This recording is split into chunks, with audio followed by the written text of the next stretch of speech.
Telespettatori di Tele4, buongiorno, benvenuti a un altro appuntamento con Sveglia Trieste che come d'uso vi terrà compagnia fino alle 10.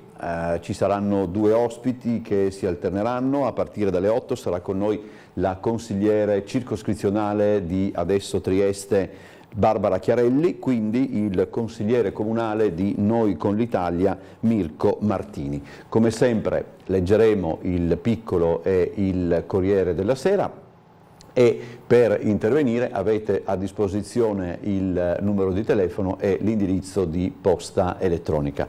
Io prego già da adesso chi eventualmente volesse telefonare di abbassare quando parlerà con noi il volume del televisore in modo che non ci siano quei momenti di ritorno, come si usa dire in termine tecnico, che sono abbastanza fastidiosi e che soprattutto come dire, inceppano il ritmo della trasmissione. Allora, intanto io direi di partire dalle previsioni meteo per questi giorni, le vediamo subito assieme, subito a proposito, a partire da inceppamento della trasmissione, del ritmo della trasmissione potrebbe essere questo già un buon inizio. Comunque, allora, per quanto riguarda la situazione generale, tra oggi e domani l'avvicinamento di un anticiclone africano determinerà l'afflusso verso il Friuli Venezia Giulia di correnti secche da nord-ovest in quota che porteranno a condizioni di maggiore stabilità.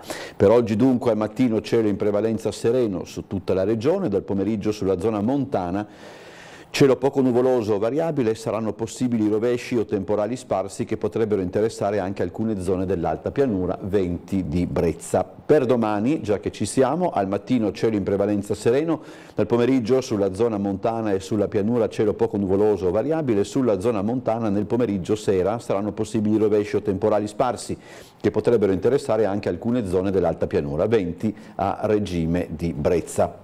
Fate attenzione. Tra un po' ci collegheremo con la sala operativa della polizia locale, domani Trieste è contrassegnata, insomma a Trieste ci sarà una gara ciclistica, tutto ciò comporta una serie di provvedimenti di viabilità piuttosto imponenti dei quali vi daremo conto appunto più avanti.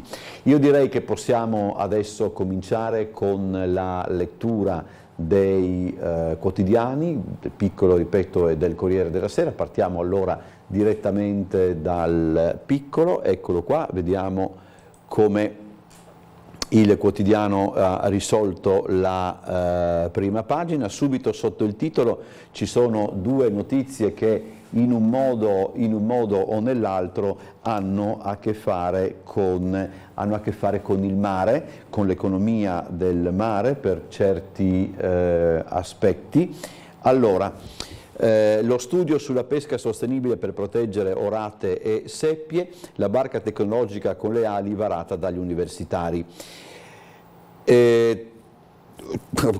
Per coincidenza anche la foto, una delle foto della prima pagina riguarda insomma, il mega yacht che è da un anno che gira per il Golfo, il dossier alla Corte dell'Unione Europea. Di spalla Ucraina, Putin omaggia l'amico Berlusconi e attacca Zelensky. Varsila si torna a Roma, il Ministero convoca per il 26 il tavolo chiesto dall'azienda sugli ammortizzatori per 300 lavoratori. La Procura federale chiede di deferire Unione e Piacenza. Piantedosi in Piazza Unità ricorda Rota e Domenico. Ieri c'è stato il giuramento degli allievi di polizia di Cesena, se non mi sbaglio, è spostata a Trieste per questioni che hanno a che fare con il maltempo che ha investito l'Emilia Romagna e quindi ha reso, diciamo, poco praticabile Cesena per il giuramento, e poi ci sono anche gli appuntamenti di cultura. Sempre in prima pagina, il Vescovo in visita alla moschea. Ci siamo occupati anche noi di questo argomento, è stata una visita storica perché non era mai successo appunto che un vescovo si recasse in visita al centro islamico, fra l'altro a poche settimane, se vogliamo, credo poco più di un mese dal suo insediamento. Vediamo allora il servizio che ieri ha realizzato Gianluca Paladini. Una stretta di mano sentita e prolungata, un anello di epoca ottomana e un rosario in dono al visitatore che per la prima volta varca queste porte. Tutto nel segno del dialogo, della solidarietà, della vicinanza fra popoli e culture in una città multietnica e multiculturale quale è Trieste. È stata una visita storica quella compiuta oggi dal vescovo del capoluogo regionale Monsignor Enrico Trevisi. Le porte del centro islamico e della moschea Ar-Rayyan in via della Maiolica si sono aperte per la prima volta alla visita del vescovo. Tanti i fedeli musulmani che nella festa del venerdì si sono riuniti in preghiera aspettando l'arrivo di Monsignor Trevisi. Poi il presidente del centro islamico Akram Omar e l'imam Jamal Chergui hanno condotto in visita il vescovo di Trieste. In un mondo così diviso e conflittuale, dove soffriamo anche di tante incomprensioni, abbiamo il dovere invece di allacciare dei ponti dove ci si parla, dove ci si riconosce per quello che si è e dove anche i pregiudizi e le incomprensioni vengono superati in un dialogo nel quale ognuno è se stesso, con la propria identità, ma anche cercando di far comprendere che abbiamo tante cose in comune. Prima ci siamo detti che crediamo nel Dio di Abramo, siamo figli di Abramo, e abbiamo riconosciuto che ci sono dei valori che sono già stati anche sottoscritti, sui quali sarà anche bello poi riproporli a questa città, come il documento sulla fratellanza umana per una convivenza di pace e di giustizia nell'intera umanità. Non è un vero inizio, perché si è già iniziato da tanto tempo, abbiamo però il dovere di non sciupare il cammino che altri hanno già iniziato. È un significato molto importante perché è la prima volta in 40 anni che una carica così importante viene a trovarci, e questo ci riempie di un immenso piacere, perché oggi è il venerdì e la festa settimanale nostra è arricchita da questa visita gradita. Per cui oggi abbiamo la doppia festa, insomma, con la visita del vescovo. Allora vi ricordo, perché prima non l'ho fatto, che il numero di telefono a cui chiamare per entrare in trasmissione è 040 977 8910, 040 977 8910, laddove invece l'indirizzo di posta elettronica è svegliatrieste@tele4.it. Ieri abbiamo avuto delle difficoltà per quanto riguarda i collegamenti, che oggi queste difficoltà appunto dovrebbero essere state superate. Andiamo a vedere allora la prima pagina invece del Corriere della Sera. Ingrandiamola così la possiamo leggere anche la possiamo leggere assieme. Allora, Gino Mader, 26 anni, cade nel burrone, muore un ciclista.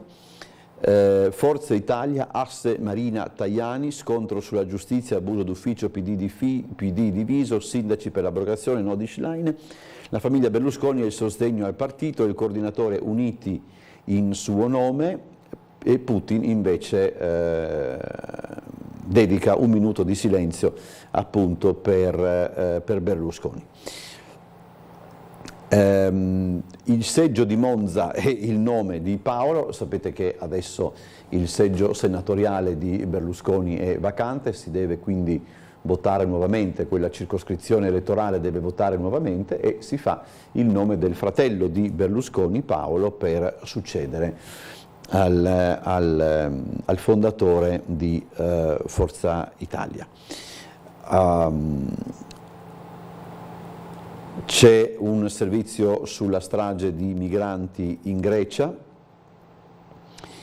e poi c'è anche un servizio sui funerali della moglie di Romano Prodi, e in più Massimo Gramellini, credo, sì, adesso lo leggiamo assieme il suo caffè, parla di quanto è successo. Devo dire la verità, confesso che non ho seguito esattamente la vicenda di quei youtuber che hanno provocato la morte di un bambino. Comunque leggiamo: immaginate se sul Corriere apparisse ogni giorno una pagina che inneggia sfide estreme e potenzialmente pericolose, sponsorizzata da aziende grandi e piccole, quest'ultime incaricate di fornire agli sfidanti la materia prima per le loro mirabolanti imprese. Si scatenerebbe un putiferio. Invece nel far west della rete accade che un canale di YouTube dove degli svalvolati viaggiano per 50 ore di fila su un bolide messo a disposizione da un autonoleggio debitamente reclamizzato possa accumulare centinaia di migliaia di follower senza che nessuno intervenga. Poi ci scappa l'incidente, muore un bambino e improvvisamente si scopre che bisognava fare qualcosa. Parliamo di un mondo internet in cui sempre più spesso si viene censurati per aver espresso un'opinione politicamente scorretta, mentre chiunque può impunemente fornire modelli artigianali di distruzione a legioni di emulatori. Non credo che il web ci abbia peggiorati, non ci ha neanche migliorati però. Nelle caverne dell'età della pietra ci sarà stato più di un cretino che roteava la clava davanti a una tigre addormentata per fare colpo sui follower della sua tribù, ma prima o poi qualcuno lo avrà disarmato, altrimenti ci saremmo già estinti. Poiché il web è una clave più potente, richiederebbe di essere maneggiata da esseri più evoluti. Nell'attesa piuttosto lunga temo che ciò accada e soprattutto di capire come togliere la clava ai cretini, mi accontenterei che le aziende grandi e piccole smettessero di finanziarli. Effettivamente, chiedo scusa, sul web e su YouTube per alcuni casi sono presenti dei canali dove vi sono delle sfide, vi sono delle persone che, diciamo così, per divertimento compiono delle imprese abbastanza particolari. In disclaimer, cioè l'avvertenza non fatelo a casa, eccetera, eccetera, lascia il tempo che trova, poi e in questo caso addirittura a rendersi protagonisti di questa impresa, mi pare di capire, sono veramente degli youtuber, insomma, per cui la cosa è ancora più grave sotto certi punti di vista. Andiamo alle pagine interne del Piccolo. Allora, c'è uno scontro su Nordio, ma lo lascio perdere, anche perché devo dire la verità che poco mi appassiona questo argomento, vi chiedo scusa. Invece c'è, per quanto concerne Forza Italia, scrive il Piccolo: tregua per Silvio, patto nel partito riunito nel nome di Berlusconi, lui resta nel simbolo, Tajani e Ronzulli percorso condiviso, il congresso sarà convocato dopo le europee, quindi insomma c'è parecchio tempo. Allora, vediamo i prossimi appuntamenti di Forza Italia. Il comitato, composto da 50 iscritti a Forza Italia, si riunirà giovedì 22 giugno per convocare il Consiglio nazionale. Il primo appuntamento dopo il comitato, come annunciato da Tajani, sono le giornate di tesseramento il 24 e 25 giugno. A fine luglio si riunirà il Consiglio per decidere il reggente e i tempi per il congresso. Non sarà prima di primavera 2024, dopo le elezioni europee. Intanto a Pericena, in provincia di Foggia, è il primo comune in Italia a intitolare una via a Silvio Berlusconi. La Giunta ha deliberato ieri il nuovo nome dell'attuale via Modena sarà via Silvio Berlusconi, nonostante la legge vieti di intestare piazze o strade pubbliche a persone che non siano morte da almeno 10 anni. La questione, dibattuta anche ad Ascoli Piceno per una via e a Lardilago in provincia di Pavia per un parco, tiene banco anche a Milano. Una delle ipotesi sarebbe per ora quella di dedicargli il belvedere di Palazzo Lombardia, il piano più alto della sede della regione. C'è poi anche un commento di Bruno Manfellotto, vediamo se è il momento di Forza Meloni. Su questo argomento, credo che ci sia il collegamento con la sala operativa della Polizia Locale, no? Sì, eccomi qua. Buongiorno, Ispettore Leonardi. Sì, buongiorno a lei. È rimasto da Allora, però, parto io? Sì, perché abbiamo, Sì, no. come dicevo prima, anche questo importante reminder per quanto concerne le chiusure di domani, no? Sì, allora guardi, per oggi intanto prima cosa è l'arrivo della nave, perciò gli sgomberi su tutta la parte delle rive, come al solito, no? Da Okay. parte di Trieste Terminal Passeggeri.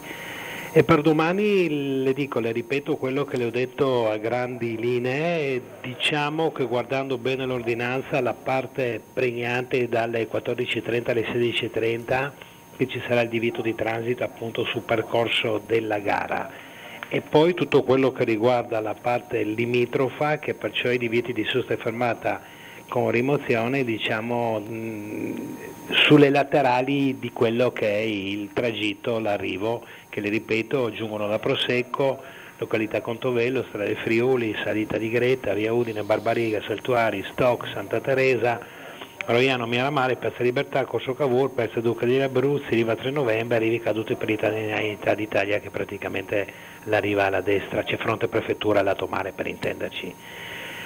Perciò proprio per la giornata di domani, per la giornata di oggi nulla di particolare se non l'arrivo della nave, per la giornata di domani appunto questa manifestazione che è il Giro d'Italia Under 23. Okay. Per il resto non avrei proprio null'altro da aggiungere. Nello specifico consiglio solo alla gente, nel caso abbiano qualche problematica per muoversi, di guardare l'ordinanza appunto su Rete Civica. Ok, tra l'altro mi pare dunque il divieto di transito, quindi le strade sono praticamente off limits dalle 14.30 alle 16.30. Esatto, sì, cioè, ieri le ho dato delle indicazioni di massima, oggi cerco di essere un attimino più specifico, ma le ripeto, su un'ordinanza del genere è molto difficile essere molto specifici. Sì, giusto. Diciamo che il divieto di transito va dalle 14.30 alle 16.30 sul tratto della gara, però tutto quanto inizia già molto prima con, appunto come l'ho detto, divieti di sosta, fermata e rimozioni. Immagino, poi dopo la lascio, eventualmente ci sentiamo anche alle 13.20, se non con lei, con un suo collega, per ribadire anche tutto ciò. La problematica potrebbe riguardare eventualmente chi decidesse di andare verso la zona mare nel primo pomeriggio. Sì, la problematica è che comunque per andare al mare, essendo sulla parte di Trieste, diciamo, Esaspero della parte di Valmaura, è comunque che sia il viale Miramare sarà chiuso dalle 14.30, le ripeto, dalle 14.30 alle 16.30, ma è chiusa anche la strada del Friuli, no? Sì, quindi uno se vuole andare al mare paradossalmente deve bypassare tutto quanto. Sì, quindi vero è che anche un orario dove generalmente o già si torna, quindi insomma alla fine speriamo insomma che sia tutto quanto tranquillo, anche se immagino che per voi in ogni caso si prospetta una giornata piuttosto impegnativa. Purtroppo sì. Grazie allora ispettore, ci sentiamo più avanti alle 13.20, speriamo di non sentirci prima perché vorrebbe dire che avreste bisogno di comunicarci qualche cosa di non piacevole. Speriamo di no. Buona mattinata. Grazie altrettanto a lei e ai suoi colleghi. Dunque, ricordatevi, poi lo ribadiremo, dalle 14.30 alle 16.30, divieto di transito nella zona interessata dal percorso conclusivo di questa gara ciclistica, fondamentalmente ingresso Trieste dalle parti di Strada del Friuli eccetera e conseguentemente anche Viale Miramare eccetera, ma saremo più precisi ancora alle 13.20 e magari cercheremo anche di realizzare un servizio nel telegiornale di questa sera. Devo dire la verità che non mi ricordo, eravamo fermi al discorso post Berlusconi in Forza Italia. Su questo argomento ieri abbiamo intervistato il coordinatore regionale di Forza Italia, Sandra Savino, che ci ha raccontato un pochettino anche il doppio momento che vive il partito, l'elaborazione, diciamo così, del lutto, di quanto è accaduto ed è fondamentalmente normale quando si tratta di un partito che nel suo fondatore aveva l'anima stessa, ma anche la necessità di continuare appunto sulla strada che Berlusconi aveva indicato. Vediamo allora quello che ci ha detto ieri Sandra Savino. Lascerei perdere polemiche o idee di supremazia di uno rispetto all'altro. Noi abbiamo un obbligo che è quello di onorare la sua memoria sempre e di tenere ben presenti quelli che sono stati i suoi insegnamenti. A Sandra Savino, coordinatore regionale di Forza Italia, le indiscrezioni che si leggono in questi giorni sul futuro del partito fondato da Silvio Berlusconi interessano meno che nulla. Non lo dice esplicitamente perché, par di capire, al momento i forzisti debbono ancora elaborare il significato della perdita. Innanzitutto c'è la volontà di superare questo dolore enorme, perché per noi è un dolore inimmaginabile. E perciò bisogna un po' cercare di comprenderlo, di digerirlo, diciamo, no? Secondo il sottosegretario all'economia, i vertici azzurri ora devono concentrarsi su un dato essenziale, e ciò è anche, a suo dire, una precisa indicazione politica. La volontà, la voglia e anche l'obbligo morale di proseguire in quel disegno politico che lui ci ha insegnato e che lui ha iniziato. Nella volontà, poi ottenendo anche il risultato di un centrodestra unito, un centrodestra che comunque, come abbiamo visto, unito vince dappertutto. Per ora dunque barra dritta e linee serrate attorno all'esecutivo che in questi giorni, nei confronti di Berlusconi, dimostra una notevole lealtà. Solo le parole della Premier Meloni mi hanno anche un po' commosso e confortato, dicendo sarà orgoglioso dei risultati che porteremo, che sono quei risultati che lui in qualche modo ha cercato e voluto fortemente. Occupiamoci adesso di una questione, diciamo così, abbastanza delicata. Ieri si sono svolti i funerali di Flavia Franzoni, la moglie di Romano Prodi. Già mercoledì Gad Lerner era intervenuto nella questione dicendo che la scomparsa di Flavia Franzoni dimostra che c'è un'Italia migliore, mettendola in contrapposizione netta con la scomparsa di Silvio Berlusconi. Devo dire la verità, l'articolo del Piccolo, che appare sul Piccolo, Flavia Prodi, l'addio dell'altra Italia, già nel titolo e anche nell'occhiello, dopo i funerali di Berlusconi e la messa per la moglie del professore, e dà proprio c'è questa contrapposizione anche un po' secondo me eccessiva, perché avevo letto anche un'altra parte un po' sì, insomma, non, per esempio si fa riferimento eccolo qua, di quell'altra Italia è tornata a far parte anche la Chiesa italiana. Dopo aver assecondato per anni un personaggio distante dai propri valori come Silvio Berlusconi, in pochi giorni è come se avesse riallineato le gerarchie. Mentre nel Duomo di Milano per i funerali di Berlusconi è stata ascoltata l'ambivalente omelia dell'arcivescovo ma non cardinale Mario Delpini, per i Prodi non soltanto la presenza fisica di Matteo Zuppi, ma anche la delicatissima lettera autografa di Papa Francesco. Questa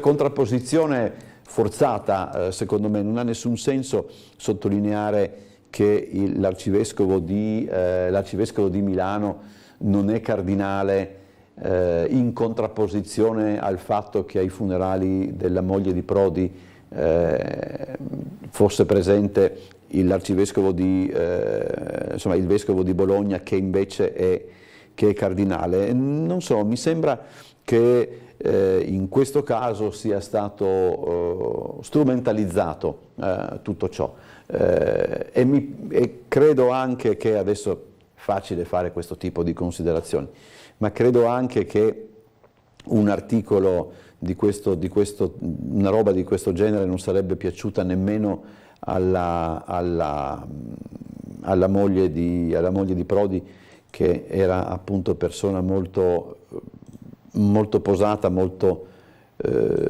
tranquilla. Il Corriere della Sera, per esempio, sullo stesso argomento, adesso ci arriviamo, dovrebbe essere qui, la commozione di Prodi in chiesa, tra me e Flavia 54 anni di felicità. Prima di Assisi ci siamo chiesti se dal paradiso si vede la nostra piazza, e poi c'è un'intervista con uno dei due figli, Giorgio Prodi. Insomma, ripeto, lo stesso Lerner poi, dopo quella battuta abbastanza discutibile, ai funerali di Berlusconi comunque ci è andato, per cui insomma si è mischiato con l'Italia peggiore secondo lui.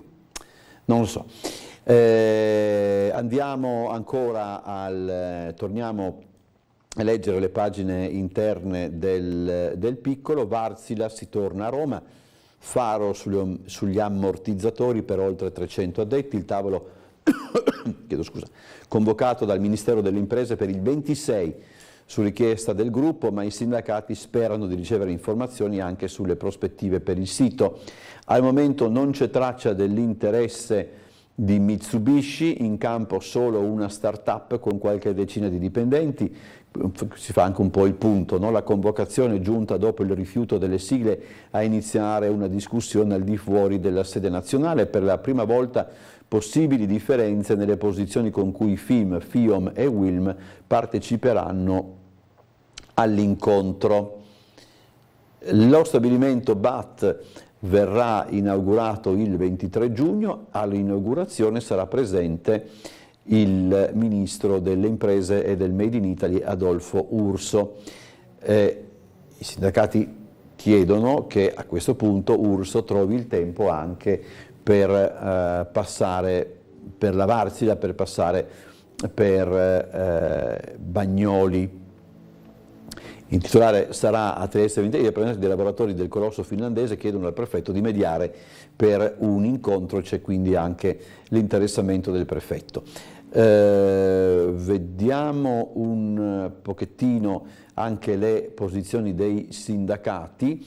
Rodà della UIL, allora i sindacati spingono perché il ministro Urso dica sia l'incontro con i rappresentanti dei lavoratori. Secondo il segretario provinciale della UIL Antonio Rodà è d'obbligo che un ministro che viene a celebrare un'inaugurazione a 1 metro dalla fabbrica di Varsila dedichi attenzione anche alla principale vertenza sul territorio. Ci aspettiamo che la richiesta sia accolta e l'incontro porti elementi costruttivi.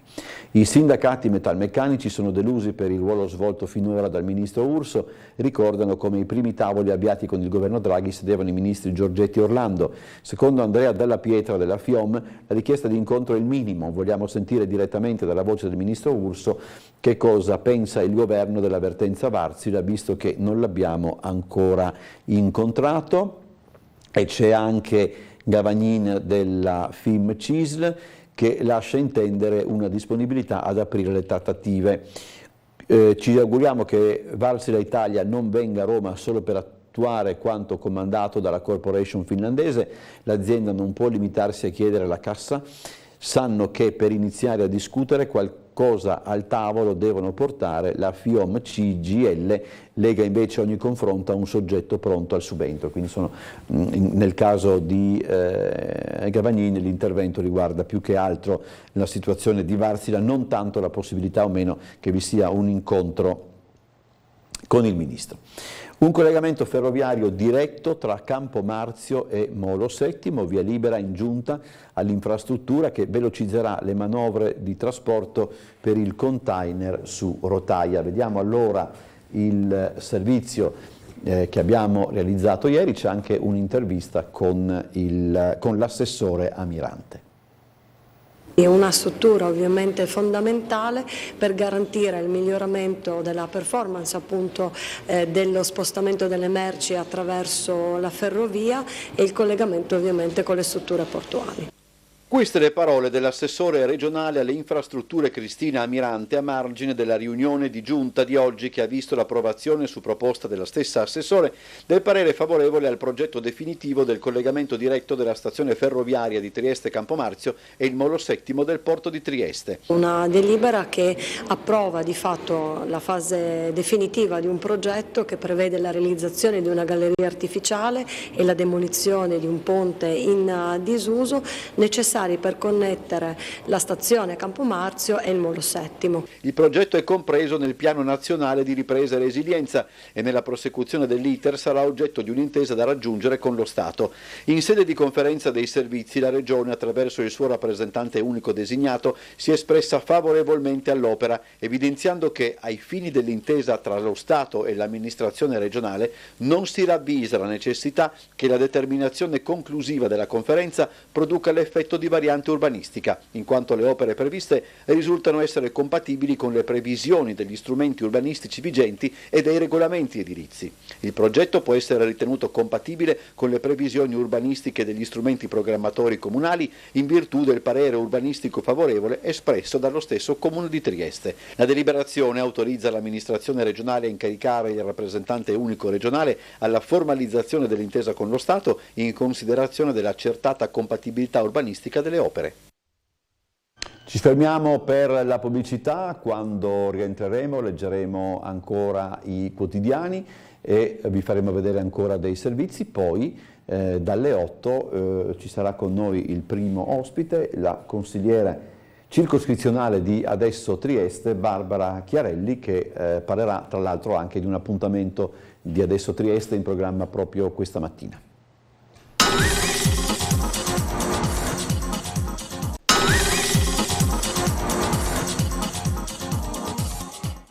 Rientriamo in studio, svegliatrieste@tele4.it l'indirizzo di posta elettronica per inviare le vostre mail, 040 977 8910 è il numero di telefono, qui potete chiamare per intervenire e dire la vostra opinione e interrogare i nostri ospiti che, ripeto, saranno dalle 8 alle 9 Barbara Chiarelli, che è una consigliere circoscrizionale di Adesso Trieste, e dalle 9 alle 10 Mirko Martini, che invece è consigliere comunale di Noi con l'Italia.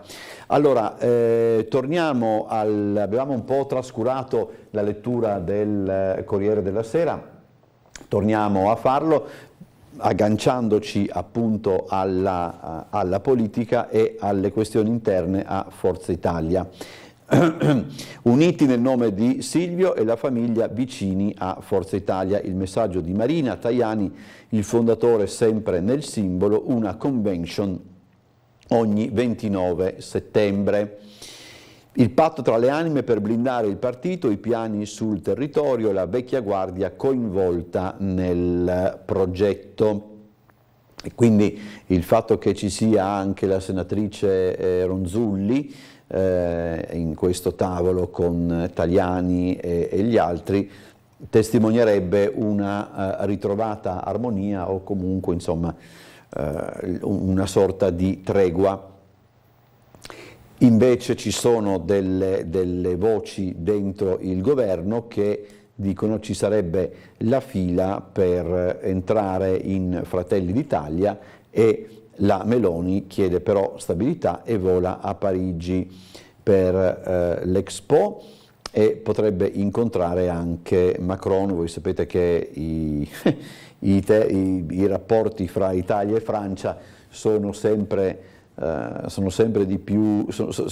attenzionati da tutte e due le parti, insomma non riusciamo ad andare sempre d'accordo con i nostri cugini che insomma in quanto a sgarbi nei nostri confronti sono sempre pronti a battere se stessi. Vi ricorderete anche quei sorrisini d'intesa fra Sarkozy e la Merkel nei confronti proprio di Berlusconi.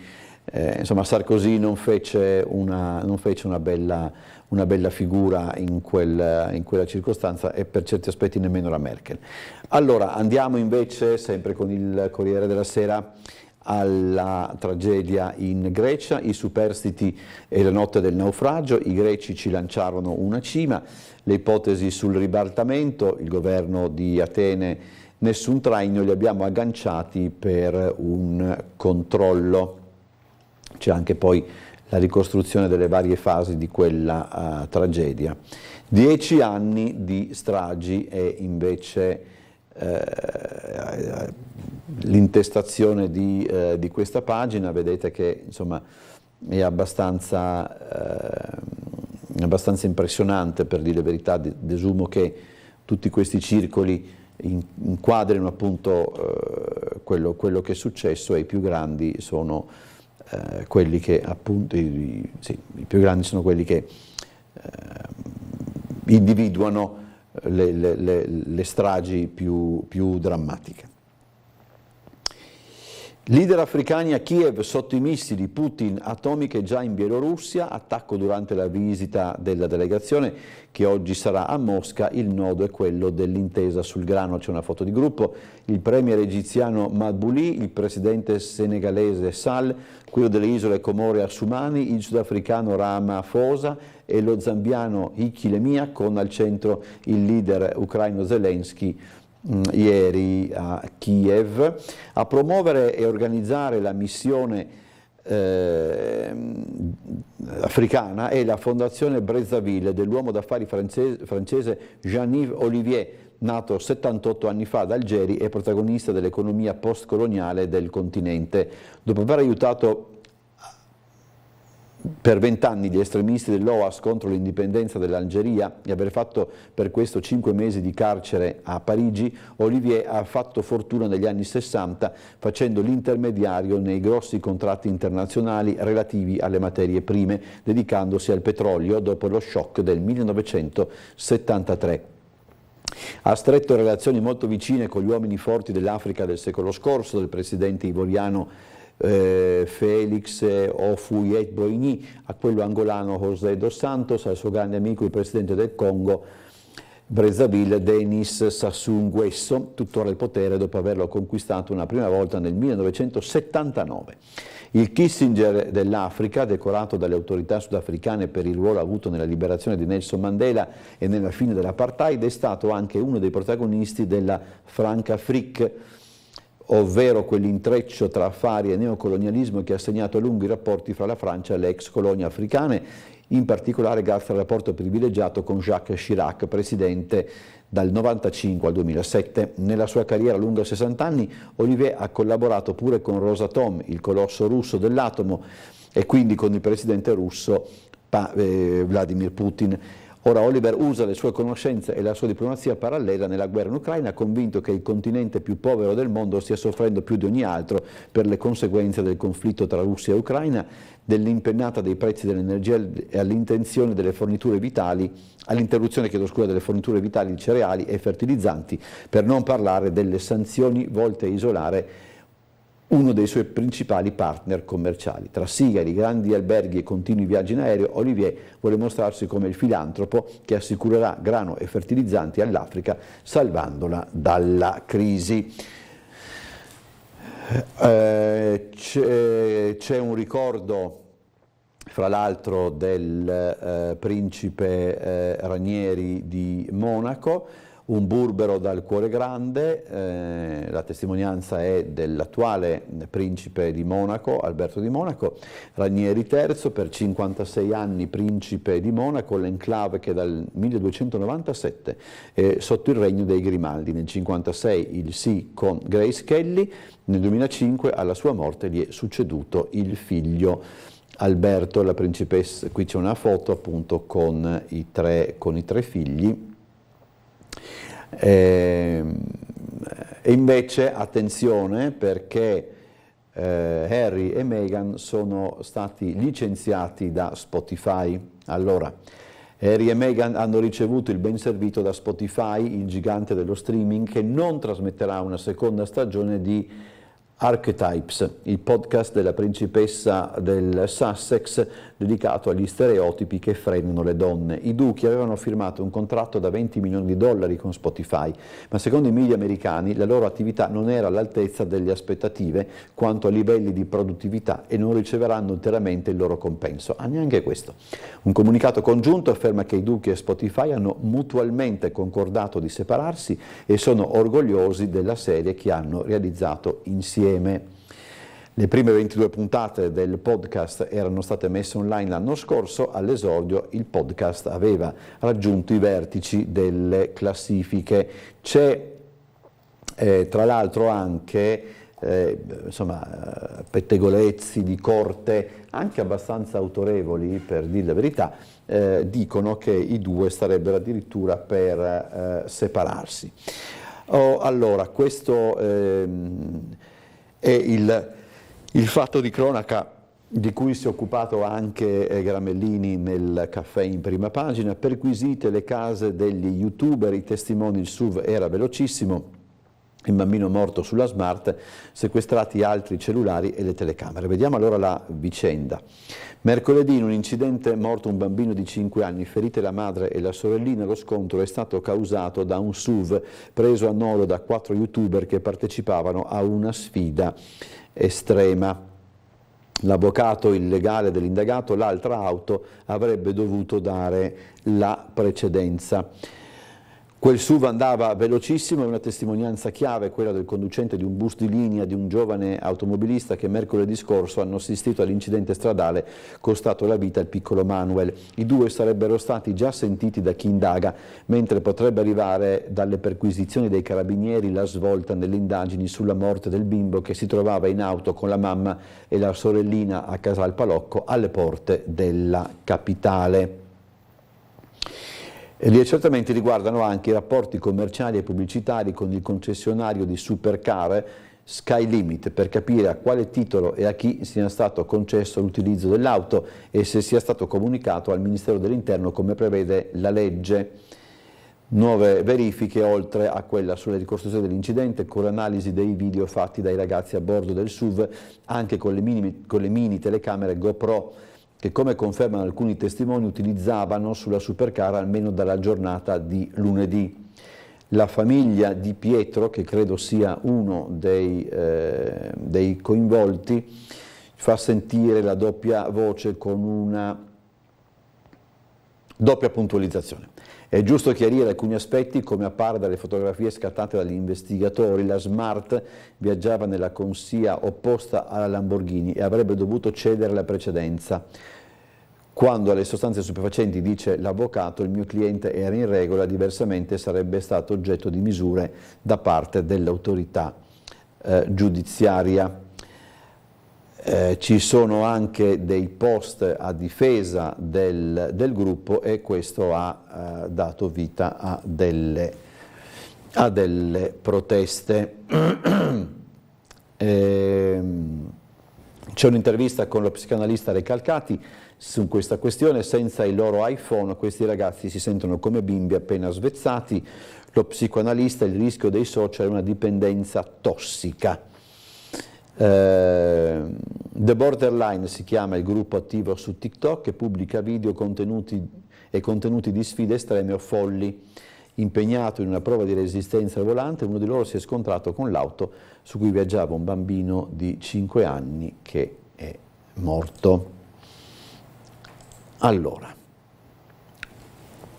le ricerche di Cata e le tensioni nell'hotel, sentiti altri 3 testimoni, controlli in un garage.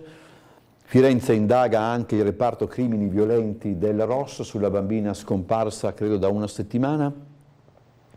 Sì, da una settimana. Cata è sparita dal cortile dell'ex hotel Astor nel pomeriggio del 10 giugno, la bimba vive nell'albergo occupato con i genitori. Si indaga per sequestro di persona finalizzato all'estorsione. La bimba sarebbe stata rapita per vendetta nell'ambito del racket degli affitti.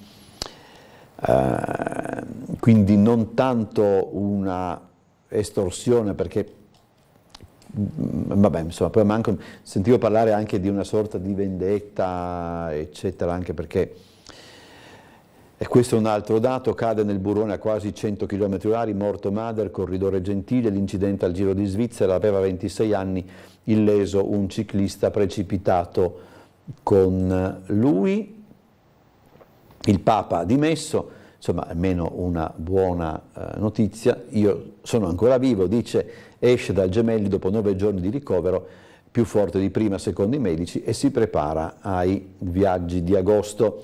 Il Papa era stato ricoverato al Gemelli il 7 giugno per un'operazione all'addome, dopo 9 giorni di degenza è stato dimesso.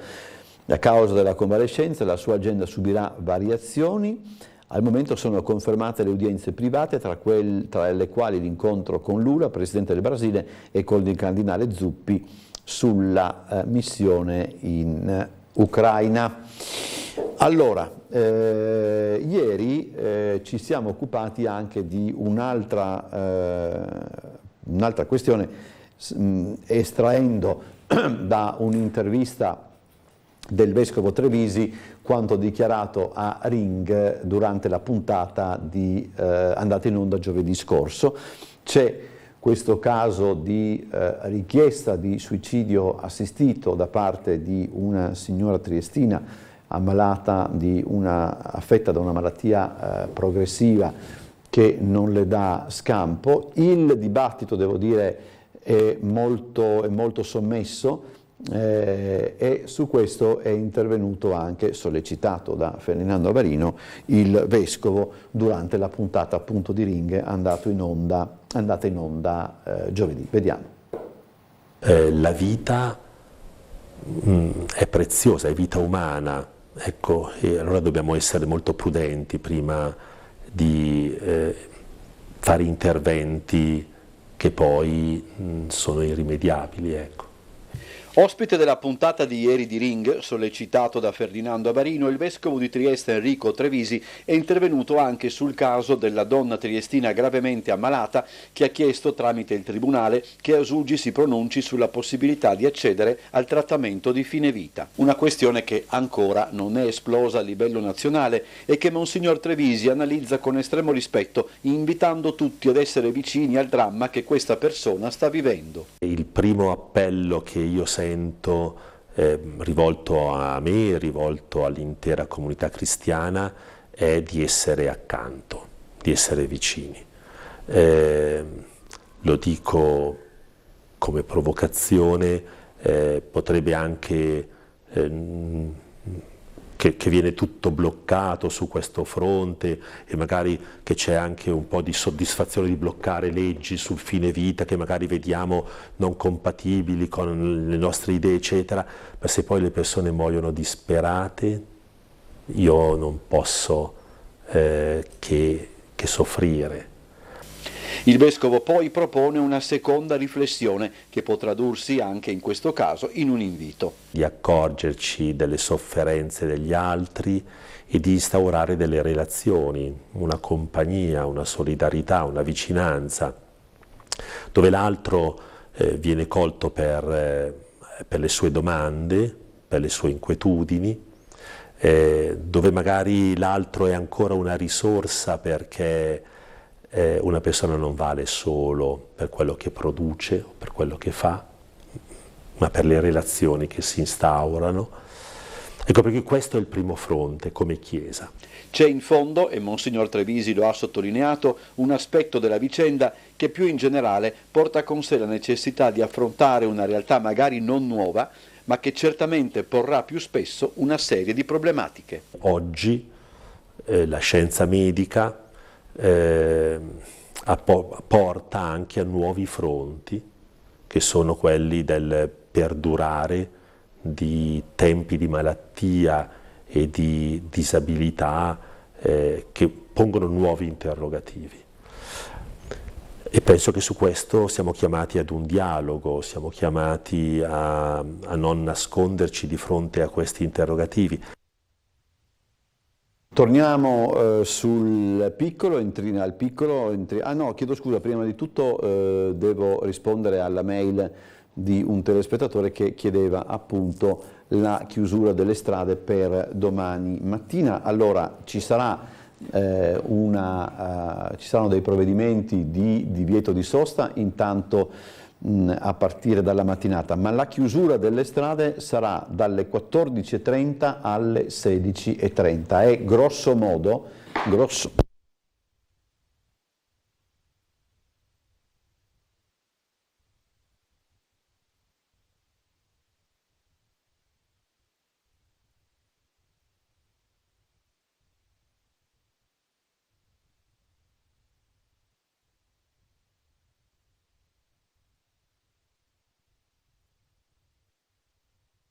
nessun problema, ogni tanto succede, abbiate pazienza.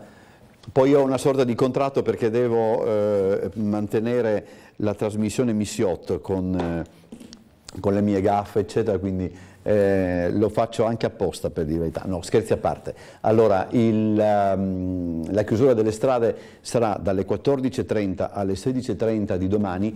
Grosso modo, come potremmo dire, l'entrata dall'alto della città, quindi strada del Friuli, la zona di Roiano, il mercato, Viale Miramare, stazione, eccetera. Comunque saremo più precisi anche nel corso del prossimo telegiornale e credo a questo punto che realizzeremo anche un servizio. Volevo vedere se riusciamo per esempio a vedere nel sito del Comune di Trieste, perché molto probabilmente l'ordinanza è riportata. Ora l'ordinanza è molto, in genere le ordinanze sono molto complesse, per dire la verità, anche da leggerle, eccetera, però vediamo se forse c'è e quindi potremmo anche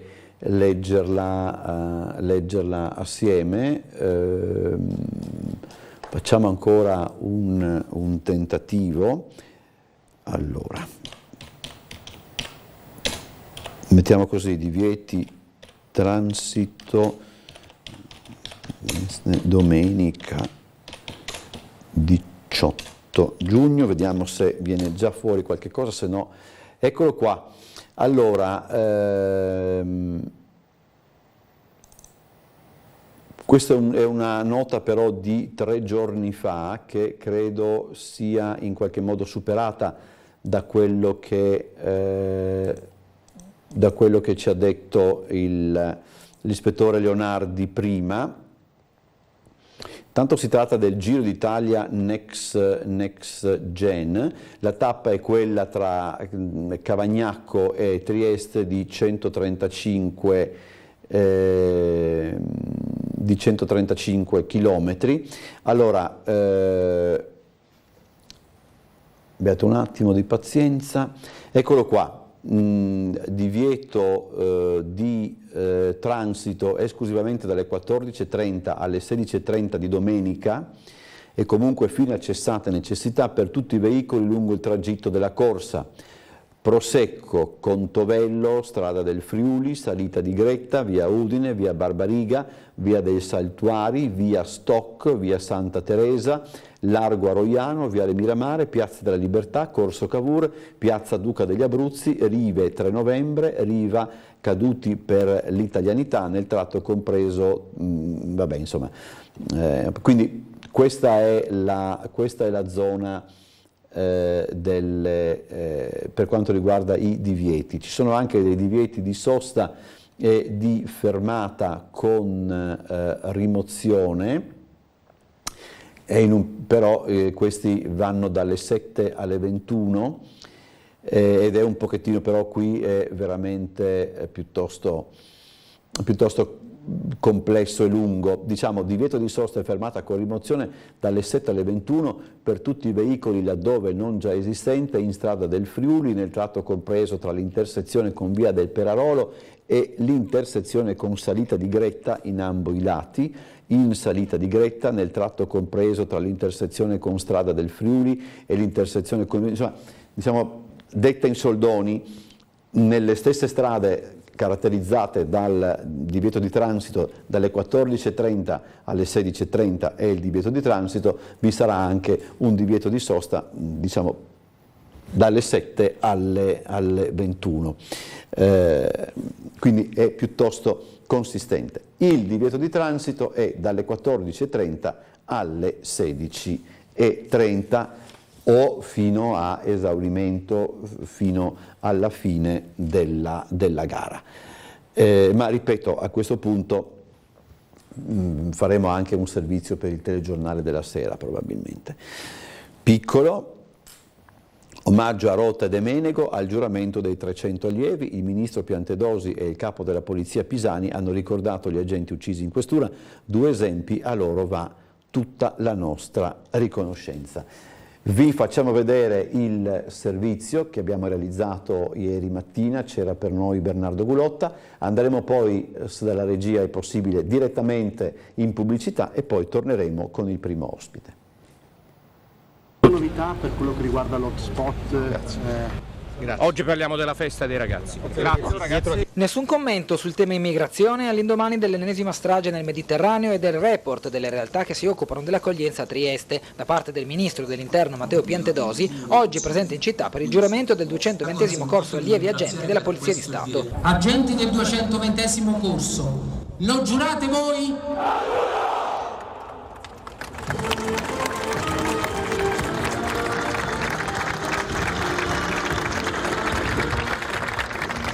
Una novità sull'hub per organizzare numerosi arrivi, soprattutto dalla rotta balcanica, né ulteriori commenti da parte del ministro. Un tema caldo sul quale il governo sta lavorando al netto delle difficoltà di un fenomeno di così ampia portata. Caldo anche il clima, meteo in questo caso, che ha fatto da cornice il giuramento odierno degli allievi del corso di Cesena, dirottati a Trieste a causa dei grossi disagi in cui ha versato l'Emilia Romagna in queste settimane. Molto bella, in linea con la tradizione di questa città, che è molto bella, che noi abbiamo con molto piacere determinato questa accoglienza, questa ospitalità, perché Trieste è una città simbolica per l'unità d'Italia e quindi anche per una grande istituzione come la Polizia di Stato. Quindi giornata bella, immettiamo nei ranghi questi giovani poliziotti che contribuiranno a creare l'ossatura dello Stato. Il ministro, davanti a un vastissimo pubblico, fra parenti, amici e anche triestini incuriositi dalla situazione, ha elogiato il corpo di polizia, ricordando anche le figure degli agenti Rotta e De Menego. Nei passaggi dei discorsi a capo polizia c'era una puntata pure sul video, sono esempi che devono essere tenuti sempre presenti per chi appunto come giovane leva comincia oggi il proprio importante lavoro, quindi anche un lavoro che come testimonia questo caso porta anche talvolta al sacrificio della propria esistenza. E tutto questo nella consapevolezza che alla base della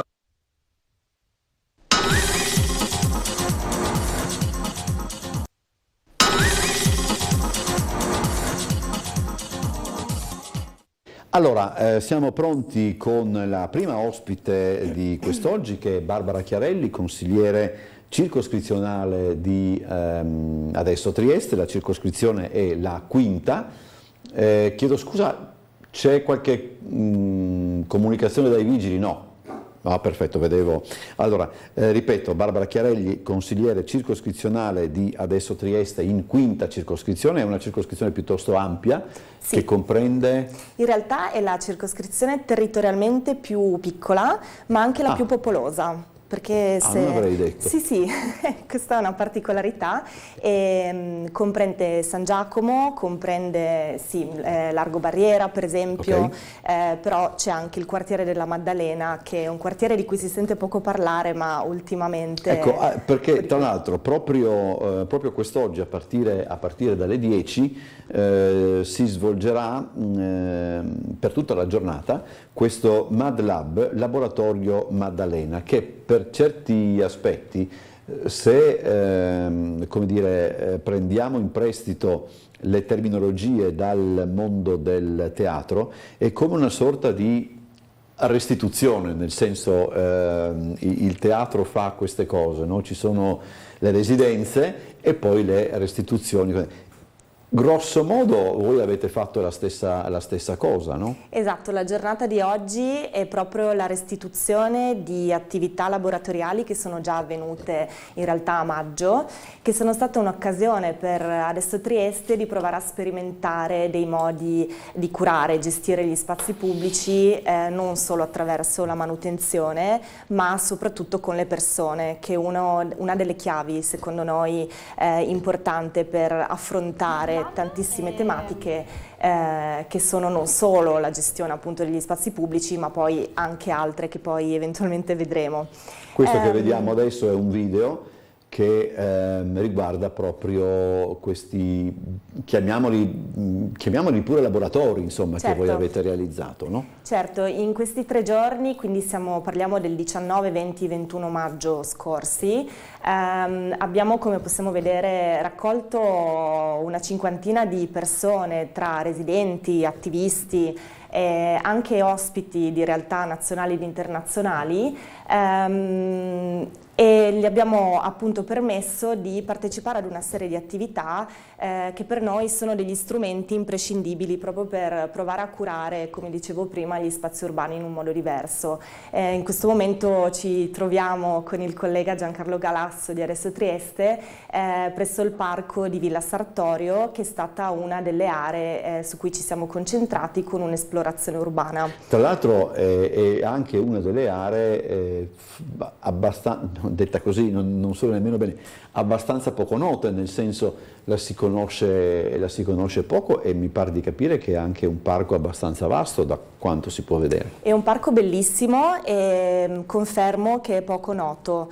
Tra l'altro è anche la sede della mia circoscrizione di appartenenza, della 5ª circoscrizione. Da qualche anno la sede è stata spostata lì e ormai è più di un anno che quasi settimanalmente ci rechiamo all'interno del parco per fare le sedute, e notiamo che effettivamente durante tutte le stagioni è poco frequentato, nonostante sia veramente un polmone verde. E si trova dove così? In via dei Modiano. Quindi sì, è decentrato, quindi effettivamente anche per la sede della circoscrizione noi lo sentiamo forse un po' troppo decentrato, nel senso che ci piacerebbe, questo dico a livello trasversale, fra tutti i consiglieri ci piacerebbe trovare una sede più vicina forse ai residenti, ecco, ai problemi dei residenti, però per il momento siamo lì e quindi vivendo appunto questo parco, ascoltando i residenti, abbiamo pensato di fare delle attività in un luogo che dal nostro punto di vista e dal punto di vista dei residenti merita di essere valorizzato e riscoperto. Quindi, come dicevo prima, abbiamo fatto delle esplorazioni urbane al parco di Villa Sartorio e anche ai giardini Pinkerle, che si trovano invece un po' più in centro, quindi stiamo su Via del Veltro e Strada di Fiume. E Giardino Pinkerle, che anche è un parco giochi disposto su 3 livelli ed è molto grande, presenta molte attrezzature che veramente permettono a persone dai 0 ai 99 anni di fare delle attività all'aperto, però nuovamente anche questo posto è poco conosciuto e forse poco valorizzato. Quindi le esplorazioni urbane che abbiamo attivato su queste aree hanno cercato di trovare, parlando con le persone appunto che le frequentano, punti di forza e punti di debolezza proprio per provare a valorizzarle. Quindi questo è stato uno strumento, e poi abbiamo attivato anche altri strumenti durante il Mad Lab. Sono 3 i momenti di restituzione, diciamo, di oggi. Dalle 10 alle 12 appunto c'è la riscoperta del giardino Sartorio, c'è anche una caccia al tesoro, fra l'altro. Io in questo sono le cacce al tesoro, mi danno anche sui nervi, per dire la verità, perché non riesco mai a venire a capo dei messaggi. Poi c'è questo pomeriggio dalle 16:30 alle 18 una sorta di percorso urbano, insomma, perché individua proprio questi anelli verdi che ci sono lungo via Marenzi, Strada di Fiume, Villa Sartorio, la ciclabile Couture e il giardino Pinkerle. Alla fine, dalle 18 alle 21, proprio in giardino Pinkerle, tutto si conclude con un'iniziativa che si intitola Il giardino che vorrei. Questo di che cosa si tratta? Allora, iniziando dall'inizio, quindi dalla festa finale che abbiamo appunto voluto portare al giardino Pinkerle proprio per la problematica relativa al fatto che è poco conosciuto, il giardino che vorrei è una delle frasi che è emerse proprio dal lavoro laboratoriale di maggio, in cui sono emerse delle potenzialità di questo giardino e soprattutto la possibilità, nonostante appunto, come dicevo prima, sia disposto su 3 livelli e da Via del Veltro ci siano molte scalinate per poterlo raggiungere, è comunque un giardino accessibile se vi si accede appunto da strada di Fiume, e permette la coesistenza di più attività e anche di più età. Questo secondo noi è molto bello perché ci sono pochi gli spazi accessibili e inclusivi da questo punto di vista, e quindi abbiamo pensato di provare a valorizzare questo posto banalmente facendo una festa, portando la restituzione, quindi il racconto di Mad Lab proprio all'interno di questo giardino, e attivando anche delle attività per i bambini, perché questo secondo noi è un modo per dimostrare alle persone che ci si può avvicinare alla politica portando con sé anche i bambini, perché molto spesso, parlo anch'io come giovane genitore, se non ci sono le possibilità di portare con sé i bimbi a queste attività, poi ci si pensa 2 volte. Quindi all'interno di questa festa ci sarà anche uno spazio allestito per i bambini. Questi, diciamo, quello che avete raccolto, quello che avete anche elaborato nel senso migliore del termine, quale ulteriore utilizzo avrà? Nel senso, desumo che non rimanga fermo ad oggi, nel senso, e la domanda potrebbe anche essere: avete coinvolto, insomma, lo farete vedere, lo presenterete anche mediante i rappresentanti in consiglio comunale? Come funziona adesso questo, la seconda parte, diciamo? Certo, allora oggi le attività che facciamo sono dei piccoli gesti simbolici di rigenerazione che ci immaginiamo, quindi andare nei posti e animarli secondo noi è già un primo modo di portare rigenerazione nei luoghi. Soprattutto la seconda tappa che prima ha citato, quindi quella dalle 16:30 alle 18, sì, l'esplorazione urbana dell'Anello Verde, è particolarmente significativa perché l'Anello Verde è un'idea progettuale che viene portata avanti dal Comitato Maddalena Vive, che come adesso Trieste, ma devo dire non solo come adesso Trieste, anche altre forze politiche, ha ascoltato con molto interesse, perché il Comitato si è presentato in sede di circoscrizione, si è presentato anche alla cittadinanza, per chiedere una sorta di risarcimento verde del territorio. La Maddalena è un territorio che ha vissuto delle trasformazioni urbanistiche molto impattanti. Solo per capire, quando parliamo di Maddalena, magari la maggior parte dei triestini, quelli che non vivono, magari si concentra sul comprensorio dell'ex Maddalena, in realtà si parla di un territorio molto più vasto. Sì, è un territorio vasto, però parlando proprio con i residenti, con le persone che hanno fondato il comitato, mi dicevano loro per primi che non esiste un vero quartiere Maddalena con dei confini, ma storicamente, soprattutto negli anni 70, quando c'erano altre movimentazioni, diciamo, da parte della cittadinanza, sempre con i comitati, mi raccontavano che c'era sempre San Giacomo, Ponziana e Maddalena, che come 3 grandi movimenti erano molto compatti, ecco, nel chiedere poi al comune di difendere certe questioni. E negli anni San Giacomo e Ponziana sono rimasti, hanno una loro identità, mentre proprio i residenti della Maddalena dicono la Maddalena sta un po' scomparendo, proprio l'identità della Maddalena sta scomparendo, e il comitato, appunto, con l'idea dell'Anello Verde vuole cercare di non far sparire del tutto, appunto, l'identità l'identità di questo quartiere che, come dicevo prima, ha vissuto negli anni, quindi parliamo veramente di parecchi anni, degli stravolgimenti urbanistici che sono stati molto impattanti soprattutto sulla qualità della vita di chi poi ci vive. Quindi l'anello verde è un'idea di rigenerazione che potrebbe avvenire ovviamente se il comune, Ater, che è un altro soggetto che ha degli edifici di proprietà lungo l'anello verde, ci sono anche poi delle proprietà private, quindi non è semplice. Non è semplice, okay. Sì. Però se ci fosse ovviamente un'idea progettuale e la volontà di rigenerare questo quartiere, si potrebbe farlo anche con gli interventi molto, molto piccoli. Questo immagino sia il primo di una serie di iniziative in tal senso di adesso Trieste, no?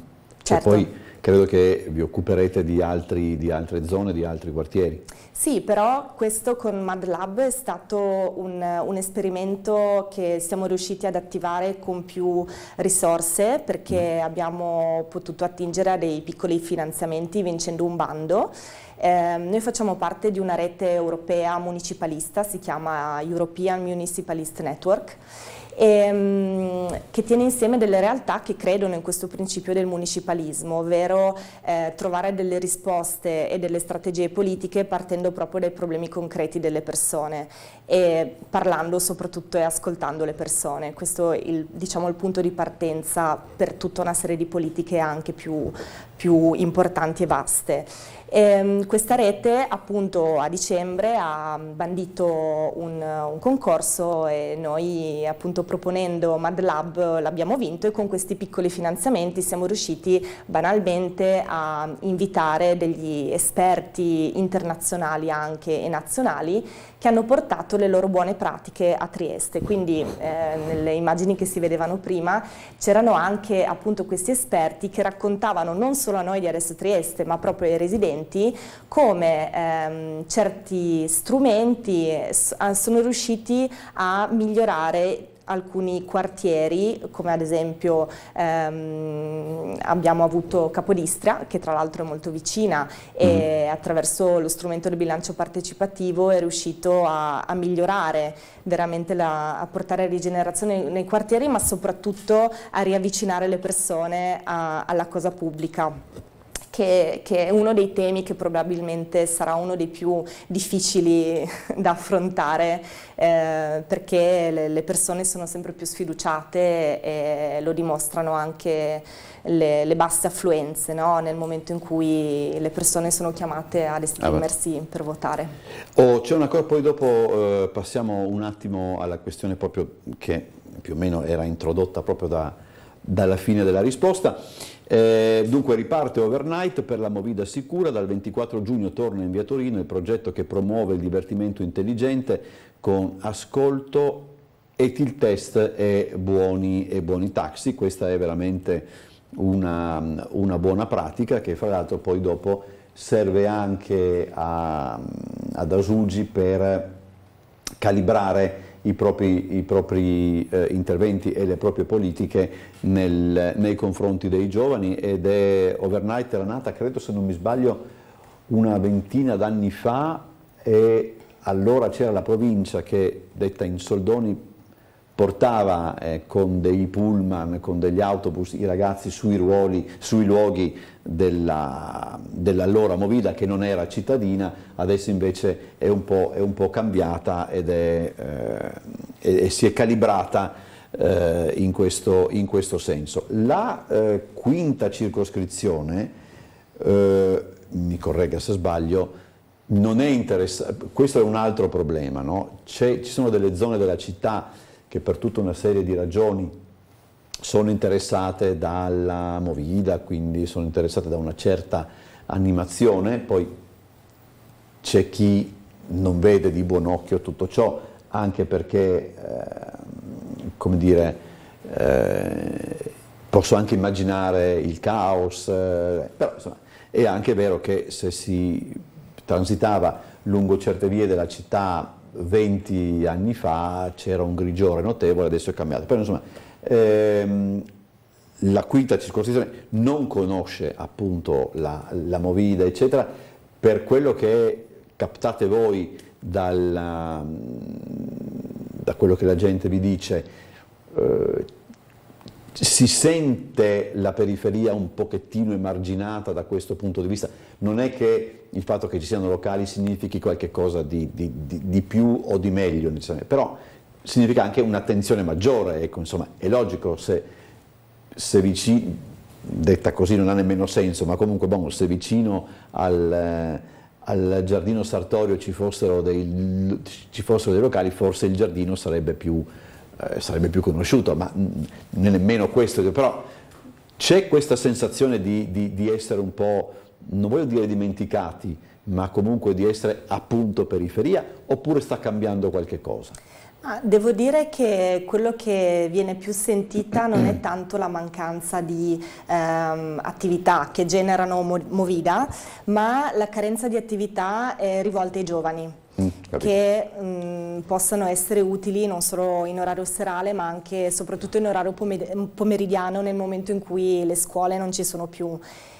Questo è un tema su cui noi come quinta circoscrizione ci siamo confrontati, ci siamo attivati, abbiamo anche attivato delle consultazioni con gli assessori competenti l'anno scorso, però intendiamo farlo frequentemente perché ci sono state ovviamente degli episodi in cui giovani che sono veramente abbandonati a se stessi magari danneggiano o disturbano. Questo viene visto con timore da parte dei residenti, però il nostro punto di vista è quello che vengono proprio a mancare servizi e proposte culturali, sportive, che siano di qualsiasi tipo, ma mancano strutture, mancano proposte. Questo per noi è il punto più dolente. Sentiamo la telefonata, buongiorno. Pronto? Buongiorno. Buongiorno signora. Io volevo semplicemente fare i complimenti comunque alla signora, perché effettivamente io conosco la zona, perché ancora quando ero piccola che non c'erano gli autobus, mio nonno aveva degli amici e si andava a piedi fino a giù, e ancora adesso io frequento sia il Parco Modiano che il Parco Pinkerle, insomma, anche perché è un cagnolino e sinceramente è una zona che io la promuovo sempre, però effettivamente è anche una zona molto tranquilla per il momento, insomma, diciamo, nel senso dei parchi e così. Poi conosco benissimo l'AISM che è al Parco Modiano, e quello che a me dispiace tantissimo è che effettivamente hanno fatto un grandissimo scempio con il Parco della Maddalena, proprio dell'ospedale. Quello è stato veramente vergognoso, perché era un parco bellissimo, con delle strutture che si potevano mettere a posto, come per esempio a San Giovanni, che è stato comunque anche a San Giovanni buttato via, ma qua è stato proprio eliminato completamente. Cioè veramente è stato, guardate, una cosa per me veramente che fa male al cuore, ecco. E comunque niente, io vi faccio i complimenti per quello che state facendo e vi seguo, e complimenti e ancora buon lavoro. Signora, posso chiedere solo una cosa? Perché io non conosco bene la zona. Quando lei parla del Parco Maddalena o comunque dell'area verde, dove era situato? Dell'ospedale che c'era alla Maddalena, che poi non c'è più. Ho capito, sì, mi ricordo adesso mi ricordo più che altro i lavori. Perché appunto io avevo tra l'altro qualcuno ricoverato là dentro, cioè c'era ancora l'ospedale a Maddalena quando io avevo 20-25 anni, dunque di conseguenza ne ho 67. E mi ricordo che si andava a trovare, e poi effettivamente in quel parco si poteva entrare anche quando ero più piccola, mi ricordo che si poteva entrare e si vedeva questo parco stupendo giù. Io non so come... Che cosa hanno pensato di buttare via tutti quegli alberi?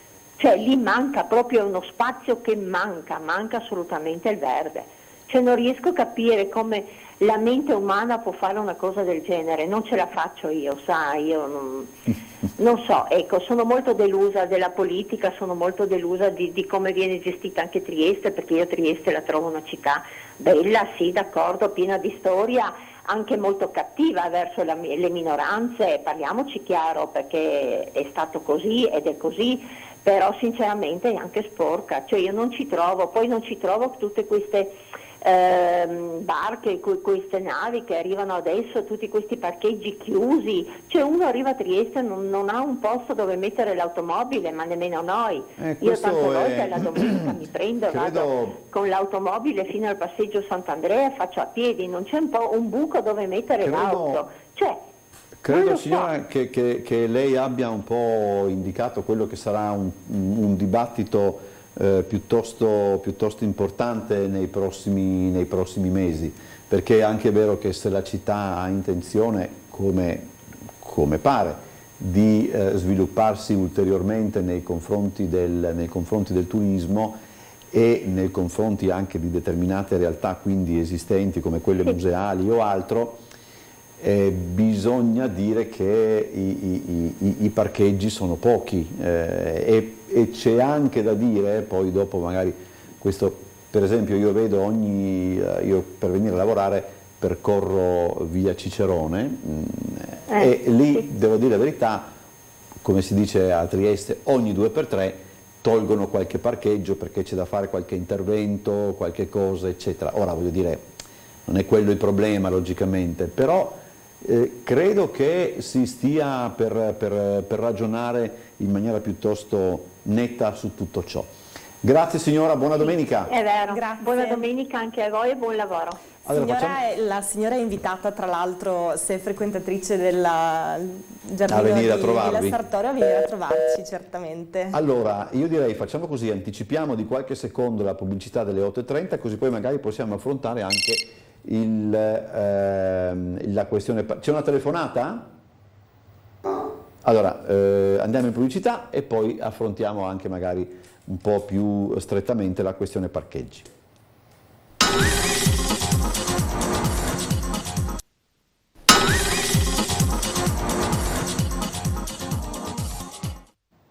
Allora, rientriamo in studio, c'è una mail che leggerò un attimo prima di... Dunque, vorrei ricordare che le navi portano tanto lavoro alla nostra città, dice il signor Roberto, ed oggettivamente io non farei, ma ripeto, un'idea mia, una contrapposizione così netta. Ma sentiamo la telefonata, poi eventualmente il discorso parcheggi lo riprendiamo se è il caso. Buongiorno. Pronto, buongiorno. Prego. Allora io farei due domande riguardo due cose. Una riguarda San Giacomo proprio.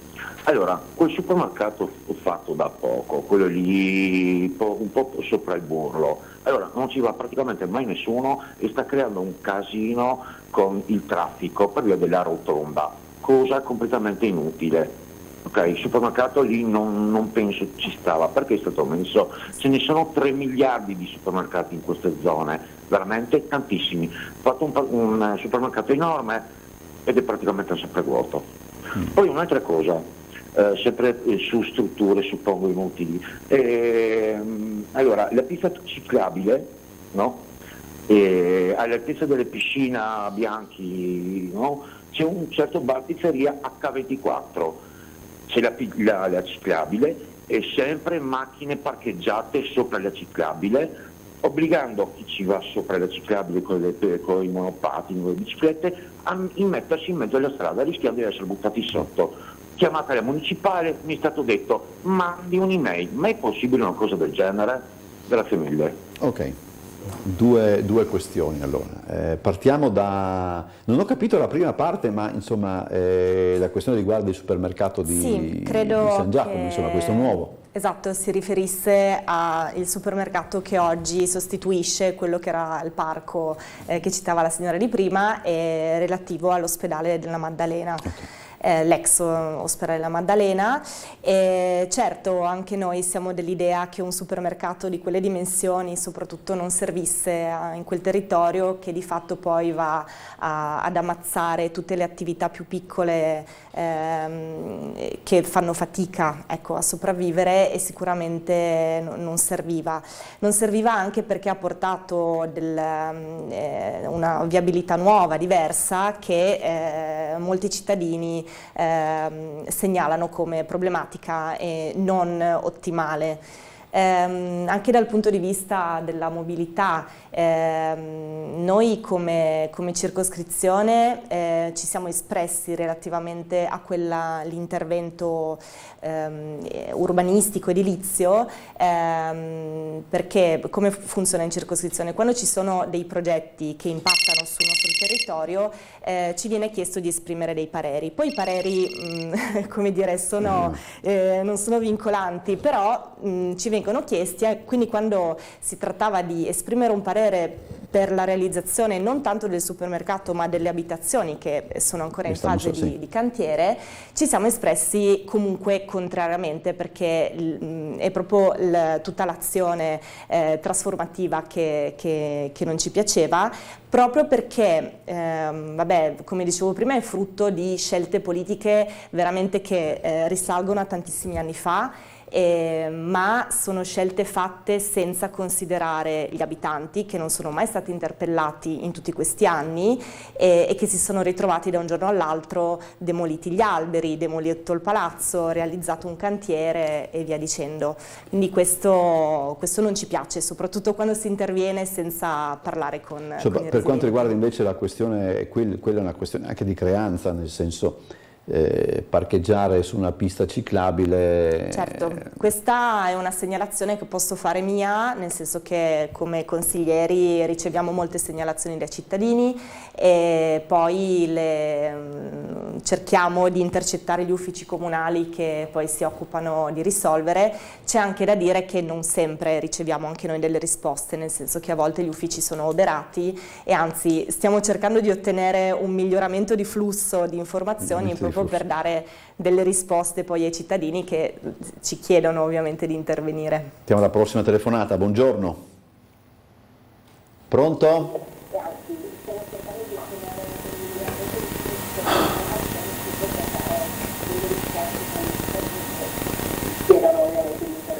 Pronto?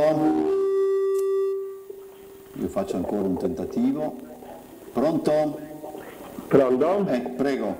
Buongiorno. Io volevo chiedere qualcosa alla signora o signorina, adesso riesce, riguardo al fatto sia dell'ovovia e sia di quanto riguarda le pannelli solari per recuperare energia. Tutta la cava fa canoni, è uno squarcio della montagna. E quindi si potrebbe fare dalla mattina a quando cala il sole pannelli solari e avremmo corrente gratis. Ok, e per la cabinovia? No, è caduta la linea? Vabbè, sì, credo che sia una soluzione un po'... Devo essere sincera, non ho sentito tutta la domanda, ho sentito di pannelli solari ma non ho capito dove. Diciamo così, nella cava fa canoni, piazzare dei pannelli solari che dovrebbero garantire una certa energia alla città, non so se è praticabile. Ma devo dire che quando si tratta di intervenire sul territorio ci sono comunque delle normative che cercano di verificare che l'impatto ambientale poi di quello che si inserisce non sia troppo elevato. Il signore dice tanto è già rovinato, vado in... Sì, devo dire che non conosco se ci siano già state fatte delle ipotesi da questo punto di vista.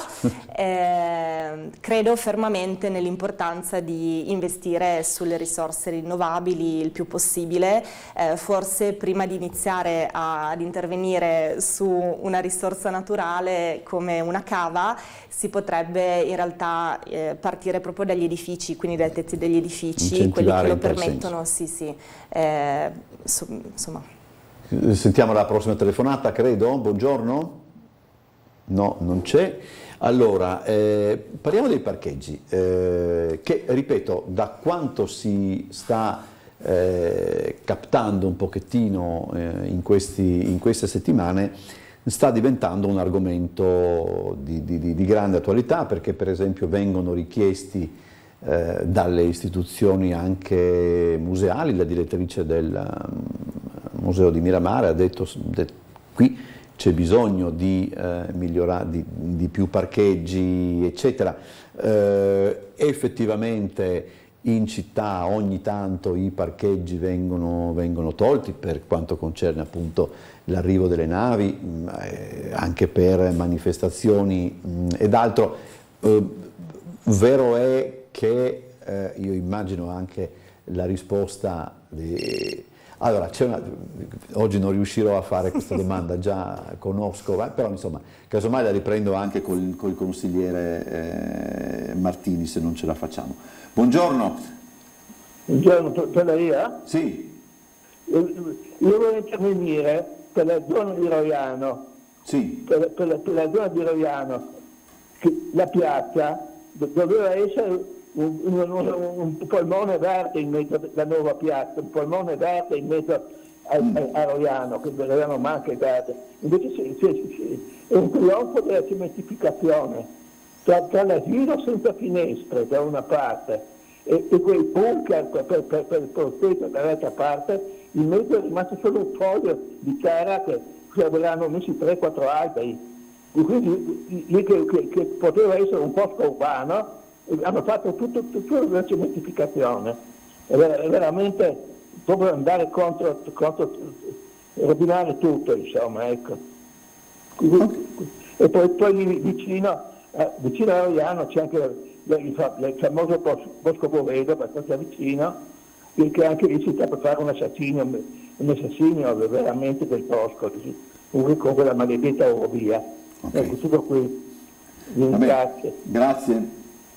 Allora, prego. L'intervento del nuovo asilo nido di Roiano è una delle situazioni di progetti nuovi in cui effettivamente, come diceva il Signore, viene a mancare l'elemento verde. Dal nostro punto di vista è veramente un'occasione sprecata, nel senso che sicuramente si potrebbe migliorare. Io penso che ci sia margine per aumentare forse il verde, però non in grandi quantità, perché ovviamente gli alberi hanno bisogno di impianti particolarmente sofisticati, ecco, per crescere, ma soprattutto per stare bene. Ci sono delle situazioni in cui gli alberi in città non vivono bene perché non viene studiato il sistema adeguato, certo, per permettergli di crescere. Quindi penso che questa sia, come per altre cose, una mancanza di lungimiranza e di riconoscere quanto invece sia importante il verde, prevedere il verde ogni volta che si fa un nuovo intervento. Il verde come anche degli elementi banalmente che garantiscano l'accessibilità per tutti. Si continuano a vedere purtroppo dei nuovi progetti, nuovi interventi in cui magari continuano ad esserci delle barriere architettoniche.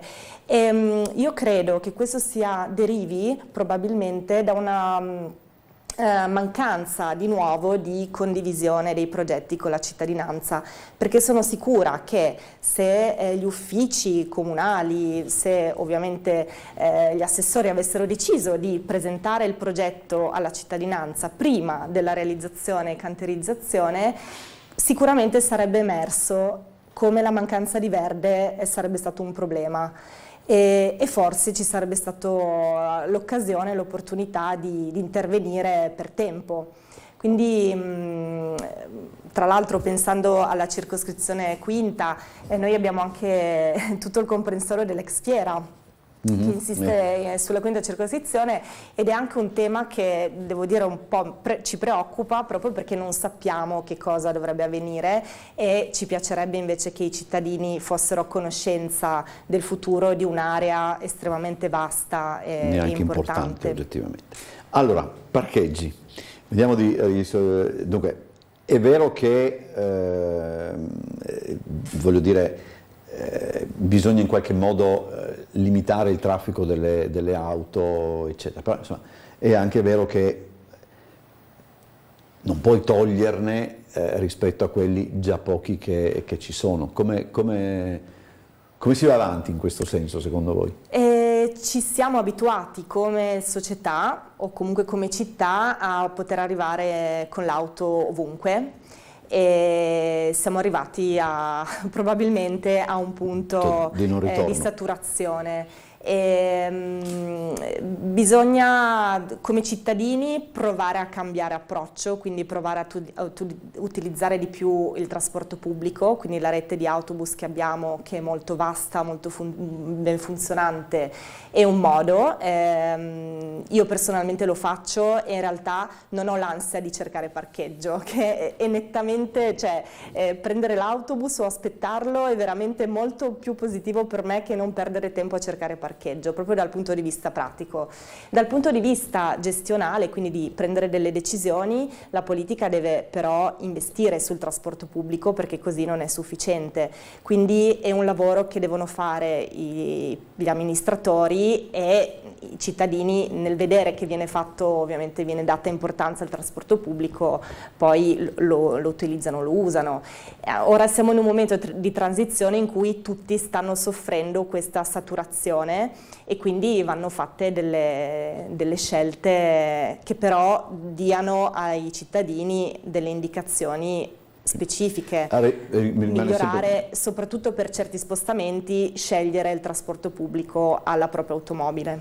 Rimane sempre, poi dopo c'è un altro problema che è quello delle strutture che non sono eccessivamente utilizzate. Il problema del silos è uno, credo ci siano problemi anche con quello di via Carli, se non mi sbaglio, c'è anche questo, insomma. Poi è anche un problema forse che ne so, di visibilità, nel senso magari via Carli uno nemmeno immagina che ci sia. Leggevo qualche giorno fa sul Piccolo le dichiarazioni del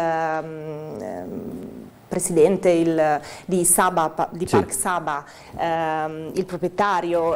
Lui per primo diceva: noi abbiamo degli impianti che sono poco conosciuti, quindi banalmente dare delle indicazioni, delle informazioni in punti strategici della città permetterebbero poi a residenti o turisti di direzionarsi lì prima di intasare il centro. Quindi di nuovo qua è tutta una questione proprio di dare le informazioni nel modo corretto, per tempo.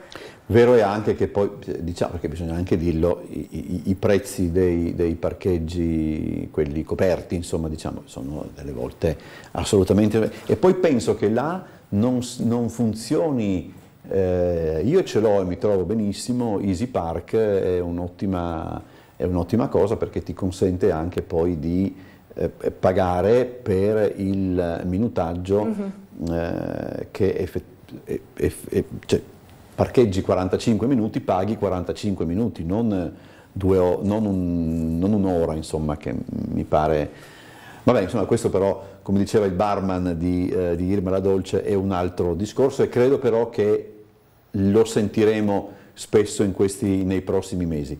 C'è un signore, il signor Enrico, che invece ci scrive una sua testimonianza che data 1955, dice: Largo Pestalozzi, per attraversare via dell'Istria e raggiungere la scuola con il tabellone da disegno, che era quella cosa, nelle giornate di Bora, Largo Pestalozzi dovevo strisciare con lo stesso tabellone per terra fino al marciapiede opposto, perché insomma sono quelle cose abbastanza, per dire la verità, abbastanza epiche, insomma. Pestalozzi anche, immagino che anche voi come tanti raccogliete, come posso dire, i desiderata che la galleria ritorni al più presto in funzione, anche per, ecco, quella rotonda di Largo Pestalozzi forse un pochettino è un po' diciamo il francese, è un po' incasinata, ecco, insomma. Certo, però anche qui noi crediamo che sia mancata, a parte ovviamente tutta una serie di verifiche, di controlli, o in ogni caso anche di informazioni ai cittadini rispetto a delle tempistiche realistiche. Insomma, ora io non ho tenuto conto di tutte le date di prevista riapertura. Sicuramente in fase di cantiere ci possono essere dei rallentamenti, però ecco, diciamo che a un certo punto i cittadini non credono più, no? Quando gli si dà un'informazione, se poi l'informazione 1, 2, 3 volte non si verifica, il cittadino è sfiduciato, anche questo è un problema, no? Lo dicevo all'inizio, la tematica che le persone non si appassionano più, non ci credono più. Deriva anche da probabilmente questo, il fatto che non c'è la consapevolezza di come procedono i lavori, dei lavori importanti che poi ti permettono o non ti permettono di muoverti bene nel territorio in cui vivi. Chiamo la telefonata, pronto? Buongiorno. Prego. Ma volevo dire alla signora, ma fino adesso... Pronto, mi sente? Sì, prego, prego. Allora, voglio dire, ma fino adesso gli abitanti della zona di Via Maddalena dormivano, cioè, adesso si lamentano di una cosa e l'altra, ma quando hanno deciso di chiudere la Maddalena, no? E nessuno si è mosso, nessuno ha detto qualcosa. Cioè, per esempio, ho anche adesso quando hanno deciso di spostare il Burlo su a Catinara, che trovo una roba assurda, perché deve capire il contesto, quando c'è brutto tempo, una cosa e l'altra, quando nevica, portare un bambino fino lassù, cosa vuol dire? Non tra l'altro. A parte non si sa neanche cosa verrà fatto là dentro al Burlo. Allora io dico, quando ho deciso di chiudere Catinara, non si poteva trasformare, diciamo, ampliare il Burlo e farlo lì, che gli bastava un sottopasso, visto che il Burlo è un po' più basso, si faceva un sottopasso e lì si faceva l'ampliamento del Burlo, senza spostare tutto quanto a Martina su in alto, dico. Poi quella zona una volta era bellissima, sa che lì per esempio, non era neanche nei pensieri dei suoi genitori, ma sulla parte sinistra, diciamo, andando su via Marenzi, come si chiama quella via, non mi ricordo. Marenzi? No, boh. Sulla parte sinistra lì c'era un cinema all'aperto, enorme, dove sono tutte quelle case, lì era un cinema all'aperto, talmente grande che aveva il cinemascope, era una roba mostruosa, enorme.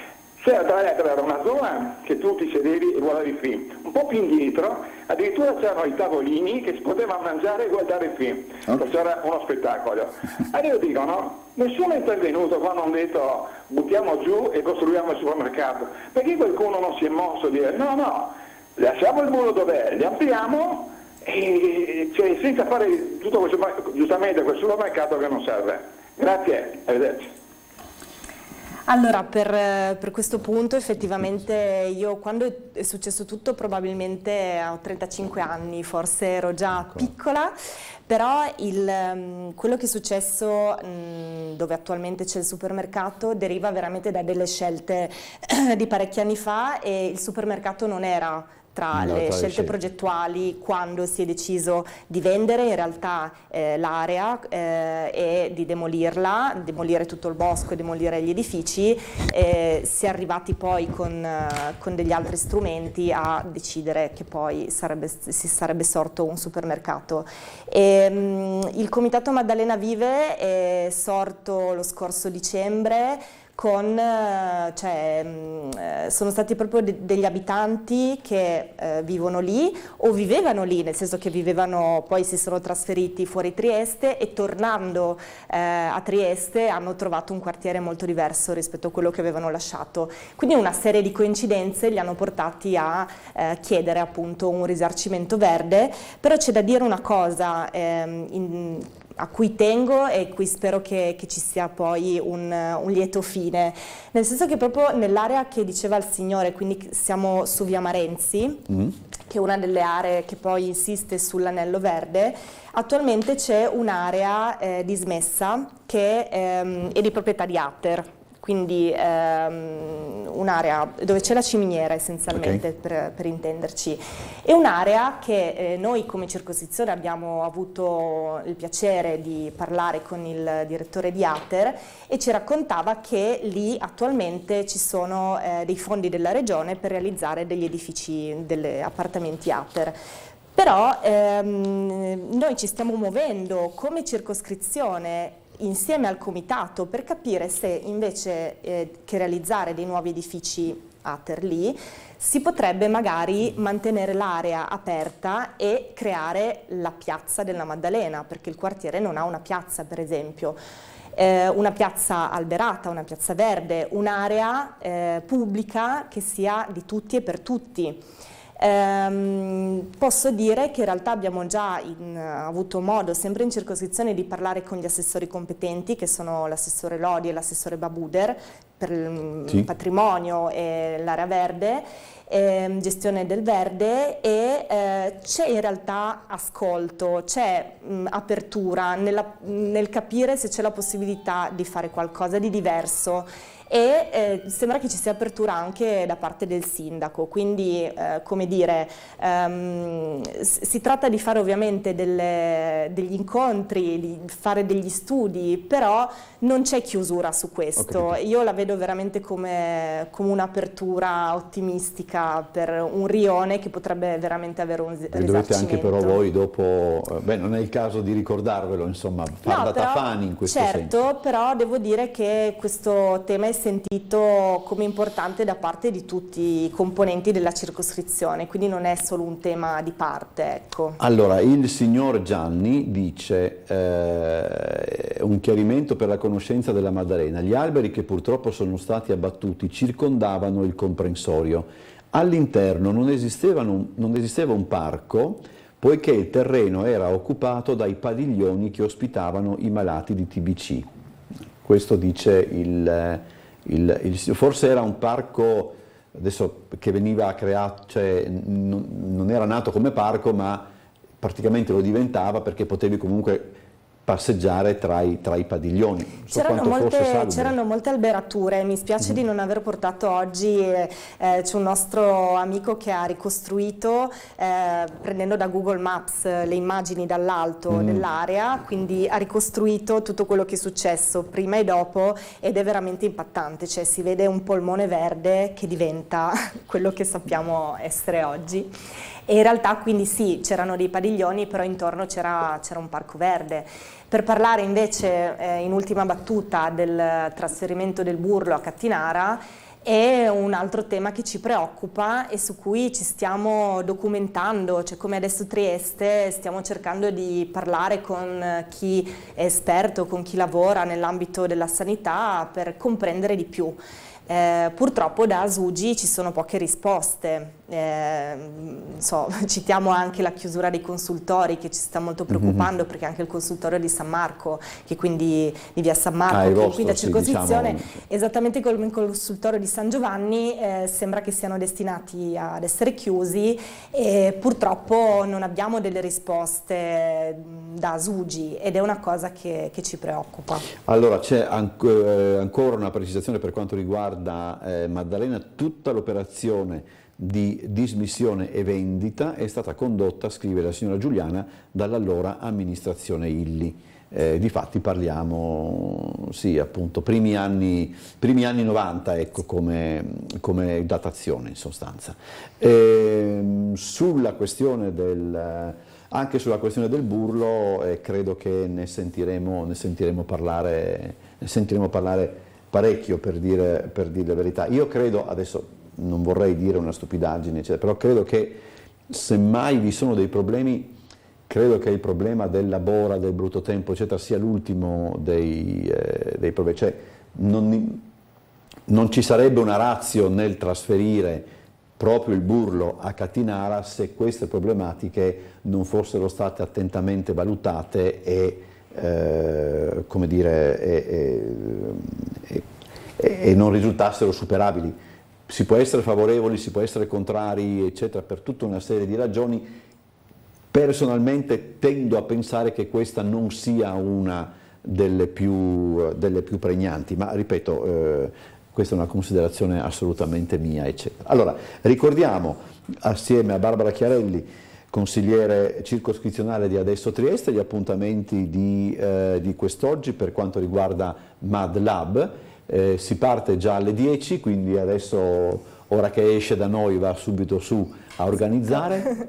Sì, alle 10 presso il parco di Villa Sartorio in via dei Modiano, con una caccia al tesoro che vuole proprio invitare le persone a riconoscere gli spazi di questo parco che è un po' dimenticato. Caccia al tesoro in cui gli oggetti da trovare saranno veramente dislocati lungo tutto il parco e permetterà di conoscerlo bene. In realtà approfitto per ringraziare gli ospiti del CEST di Via del Veltro, che è il centro di educazione speciale di Trieste, che ci hanno innanzitutto ospitati durante le prime fasi di Mad Lab nella loro sede, ma ci hanno aiutato a realizzare gli oggetti che poi bisognerà trovare durante la caccia al tesoro e che saranno in realtà un regalo per la Villa Sartorio. Ve ne parleremo. Poi dopo 16:30-18 esplorazione urbana, via Marenti, strada di Fiume, Villa Sartorio, ciclabile Couture, Giardino Pinkerlet, Mad Fest dalle 18 alle 21 e c'è anche, non so cosa sia, un DJ set, ma questo denota anche probabilmente un mio problema generazionale. Grazie a Barbara Chiarelli per essere stata nostra ospite, buon lavoro. Dopo la pubblicità cambiamo ospite, sarà con noi Mirko Martini di Noi con l'Italia e lui è un consigliere comunale.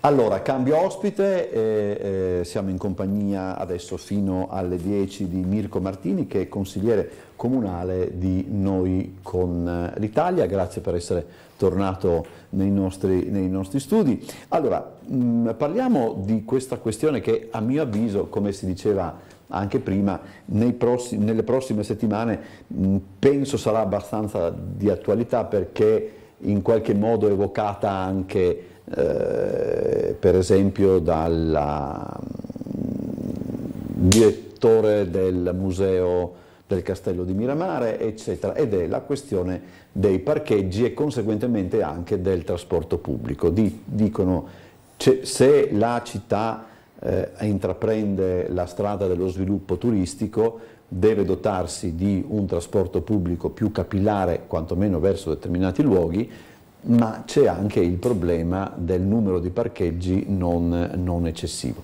Numero di parcheggi non eccessivo che poi, se vogliamo, può essere in qualche modo anche calmierato dal fatto che molti parcheggi, come si dice, di quelli multipiano, non sono conosciuti, non sono utilizzati, anche perché i costi, diciamo la verità, non è che siano particolarmente attrattivi, quindi è molto probabile che finita l'estate, dove ormai quello che è, eccetera, ma poi credo che si parlerà di questo argomento. Allora, intanto io ringrazio per l'invito, buongiorno a tutti i telespettatori. Quando parliamo di parcheggi a Trieste di sicuro parliamo di un tema importante. Ci sono tante proposte da questo punto di vista, sicuramente ci sono delle proposte già concrete, nel senso che per quanto riguarda l'area di Portovecchio i parcheggi ci saranno, anche perché è obbligatorio farli. Io dico sempre questo: quando si creano parcheggi si creano attrattori di macchine, quindi dobbiamo stare molto attenti a quello che andiamo a fare per quanto riguarda l'attrattività turistica della città di Trieste, perché veramente da questo punto di vista bisognerebbe aumentare non tanto i parcheggi quanto i collegamenti rispetto all'esterno, collegamenti rispetto a Trieste Airport, collegamenti rispetto a quella che è la zona di Opicina, e per questo io sostengo anche quella che è la cabinovia metropolitana e voto convintamente sì in Consiglio Comunale a quest'opera.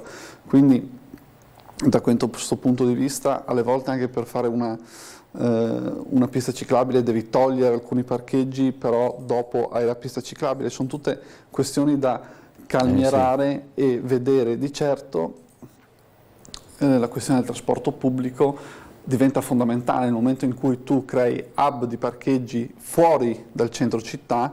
Di sicuro il turista che arriva poi può prendere di sua spontanea volontà un mezzo pubblico e arrivare a essere ben collegato. Di certo quello che stiamo facendo aiuta, perché stiamo aumentando il bike sharing, quindi tu puoi parcheggiare più lontano, però puoi prendere una bicicletta poi per arrivare in città. stiamo aumentando le piste ciclabili, perché anche la pista ciclabile delle Rive, che dovrà servire più di tutto anche l'Università di Trieste, perché collega la stazione al polo universitario che c'è in fondo alle rive, però questo tipo di opera, che viene finanziata tutta con fondi PNRR, che sono specifici proprio per collegare stazioni e università, dà la possibilità poi anche ai turisti di essere utilizzata. Sì. Abbiamo la proposta del parcheggio davanti alla stazione marittima, che non è di stretta competenza del Comune, ma di certo anche il Comune può fare la sua parte per quanto riguarda il terminal crociere. Di certo Trieste ad oggi è una città che vede un aumento del turismo e in prospettiva vede una crescita del turismo, perché è una città bella, una città attrattiva, una città che ha un sacco di cose da fare. È una città molto vicina a altre capitali europee, diciamocelo pure, perché rispetto a Roma noi abbiamo almeno altre 4 capitali europee che si possono visitare in maniera molto rapida da Trieste, quindi uno può venire qui, fermarsi qui 15 giorni, che ad oggi non accade, però visitare anche Vienna, Lubiana. Esatto. E ricordiamoci che anche l'Ungheria è più vicina rispetto a Roma. Sì, è vero, questo anche Budapest è più vicina rispetto alla nostra capitale. Quindi da questo punto di vista ci sono le risorse, di certo. Quando sarà pronto Porto Vecchio, che ci stiamo lavorando, tutto quello che il Comune è di competenza stretta del Comune stanno andando avanti i sottoservizi, stanno andando avanti, lì di colpo aumenterà il respiro dei parcheggi. Perché? Perché è una zona molto vicina al centro, che allo stesso tempo è lontana e quindi sarà ben collegata da quello che è la cabinovia. Sentiamo la telefonata che è in linea. Buongiorno. Sono io? Sì. Ecco, intanto mi corre l'obbligo di ringraziare il gentile Enzo Iannacone, il regista che mi manda in onda. Buongiorno carissimo conduttore dottor Bosalzi e l'amico consigliere Mirko Martini, sono Claudio Visentini. Buongiorno Claudio. Buongiorno a voi. Oggi mi voglio soffermare su un fatto tragico, sulla tragedia di quei ragazzi youtuber che per sfida, divertimento, più like, più follower e un guadagno esorbitante hanno ucciso un bimbo di 5 anni, lasciando nella più cupa, straziante tristezza i loro genitori. La prima responsabilità è di noi genitori, che abbiamo il compito di educare i nostri figli. Possibile che questi ragazzi avessero centinaia di migliaia di follower grazie proprio alle loro folli performance e che solo i genitori non lo sapessero? Il secondo elemento di riflessione è che ormai i social devono essere considerati come luogo di aggregazione virtuale privilegiato dai giovani. Devono essere applicate con norme, discipline che possono impedire post diseducativi, che possono portare all'emulazione. Grazie per la risposta, caro consigliere Mirko. Riflettete gente, riflettiamo tutti assieme. La vita è il bene più prezioso di ogni persona. Rispettiamo la nostra, ma soprattutto quella degli altri, come Manuel, di soli 5 anni, che aveva il diritto di vivere, come mio figlio Maurizio, di 25 anni, che un ubriaco me lo ha ucciso. Grazie per avermi dato la possibilità di parlare. Grazie Claudio. Grazie. Sì, è un argomento... argomento triste e sicuramente chi ha fatto questo pagherà nei confronti di quella che è la giustizia. Poi di certo non tutti, adesso vedo questo attacco continuo a chi lavora nel mondo cyber, non tutti sono così, certo, non tutti sono dei pazzi irresponsabili, non tutti si comportano in maniera irresponsabile, c'è chi fa informazione, c'è chi fa molto altro.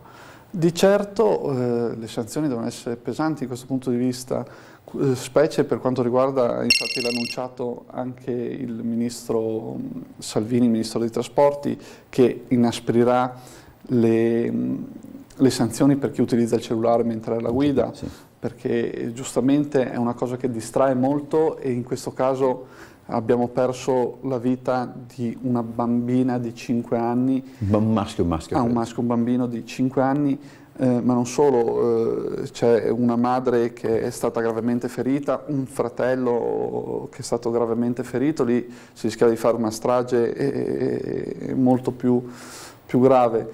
Bisogna anche fare, e questo è quello a cui spingo tantissimo, educazione, sia educazione per quanto riguarda nelle scuole di sicurezza stradale, sia per quanto riguarda l'utilizzo del mezzo social, perché un conto è avere tanti follower perché ci si lancia con un paracadute e chi rischia è solo chi si lancia col paracadute e fa un'impresa adrenalinica, fa uno sport, è una persona sportiva, è una persona che fa vedere determinate performance. Un conto è portare follower, portare visibilità a degli idioti che corrono in auto mettendo in pericolo altre persone, oppure fanno molte altre stupidaggini come mettersi davanti a un treno o attraversare i binari mentre arriva il treno, perché ci sono anche questo tipo di performance, e queste non solo vanno sanzionate, ma andrebbero proprio, quando tu superi un determinato limite, dovrebbe esserci una legge dello Stato che non limita la libertà, sia ben chiaro, ma che pone delle questioni in cui all'inizio del video ti obbliga a mettere determinate caratteristiche. Ad oggi tutto quel mondo cyber non è normato e questo è un problema. Andiamo alla prossima telefonata a cui risponderemo dopo la pubblicità. Buongiorno. Pronto?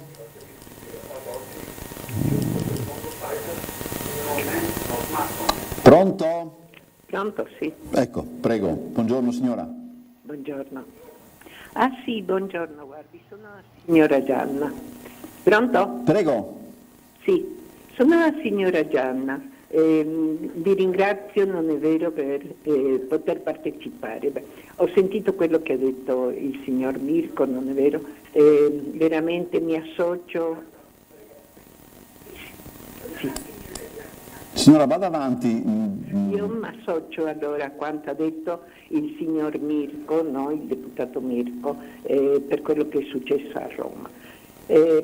Adesso io penso qua a Trieste, no? E pensavo una cosa, noi poveri mortali triestini che dobbiamo andare a prendere il sole, non è vero, sul marciapiede delle rive, la Barcola, a me mi sembra abbastanza ingiusto in certo senso, anche se una abitudine millenaria, diciamo, ma con tutto il posto che c'è là nel Porto Vecchio, dove si potrebbe fare in certo senso una specie di spiaggia pubblica con accesso al mare tranquillamente, ma perché non si fa? Mi sa dire, perché è veramente una vergogna. Non so se vergogna, però a me dover cercare un posticino sul marciapiede per mettere il mio asciugamano è veramente una cosa che va. Spero potete farlo, potreste farlo così anche con il PNRR, insomma. Spero e vi auguro insomma che questo si possa fare. Grazie. Grazie signora, vediamo dopo la pubblicità.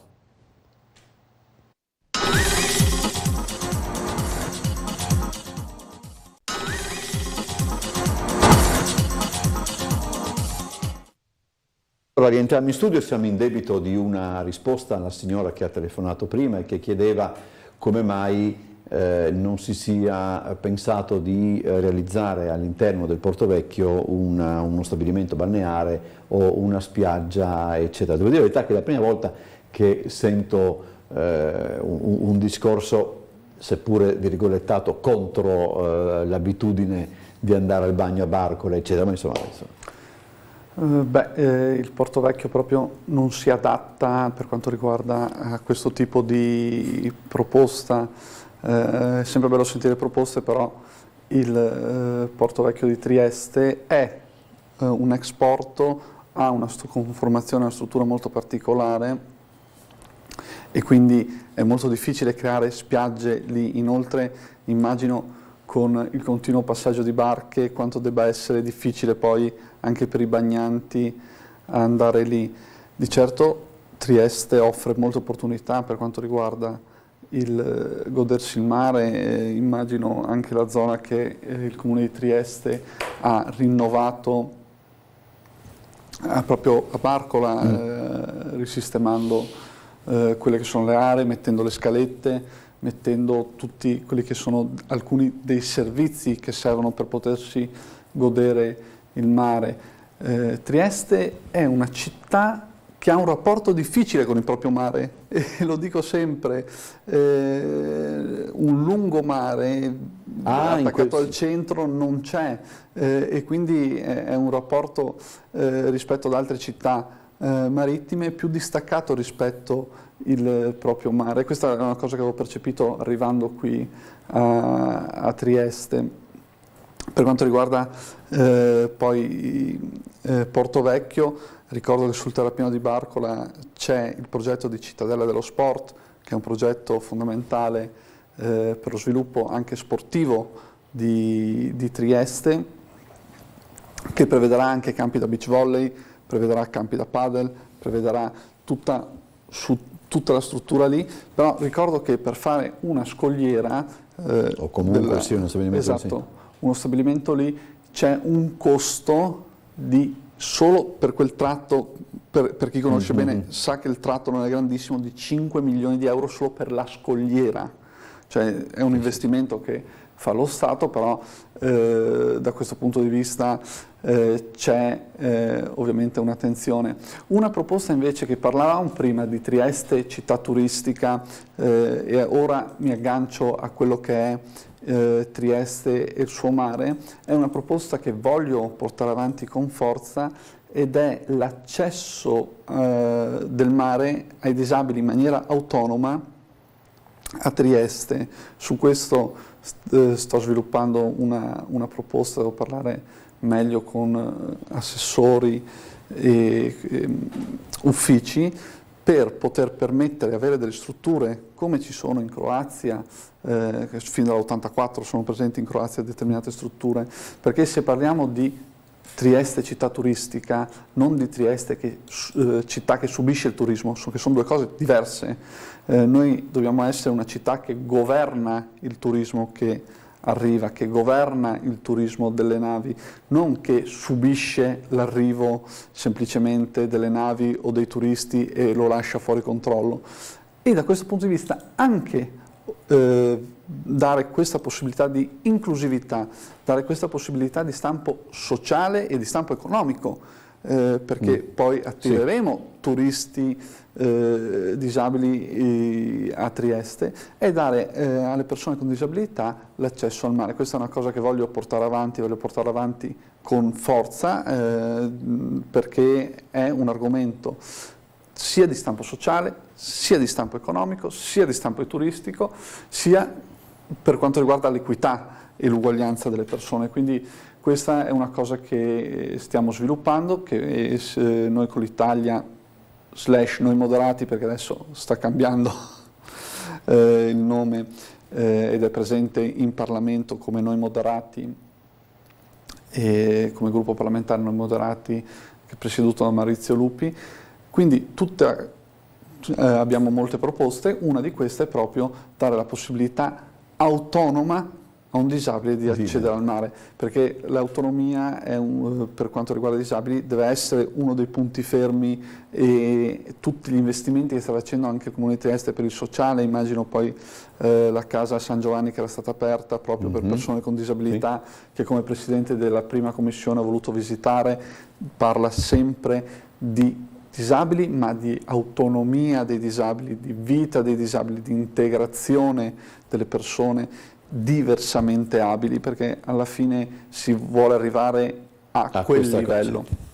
Allora, ci sono due mail. La prima, qui io non me lo ricordo, devo dire, magari forse in regia che hanno qualche anno più di me si ricordano, il traghetto che andava fino a Grado si è inabissato.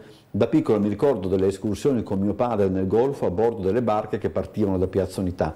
Nel 2023 non si può riorganizzare il tutto però con mezzi efficienti? Io non mi ricordo di un traghetto, nel senso io... No, la Dionea, ma non era... Ma non erano traghetti, cioè non poteva andarci con le macchine. Per traghetto io intendo con la macchina dentro, insomma. Io non ricordo, magari se il signore è anche più, il signore Enrico, se è più specifico, ben venga. Io di traghetti per Grado non mi ricordo, ancorché avrebbe una certa logica magari, perché, ma no, perché in fin dei conti poi dopo a Grado ti sposti anche a piedi. Ma comunque, se magari il signore vuole precisare, ben venga. C'è invece un'altra mail che riguarda la questione di quanto accaduto a Roma, dunque in quale modo una legge avrebbe impedito quello che è successo, impedendo il noleggio con il divieto di passare più di tot ore in auto, il divieto di essere 4 stupidini, a posteriori indignarsi è la cifra stilistica di una politica moderna incapace di migliorare la vita degli elettori mentre cambia di botto la vita degli eletti. 3.000 morti da incidenti stradali per abuso di alcol, anche ieri, anche oggi e domani, ma non cambia nulla, viene pure tollerato mettersi al volante.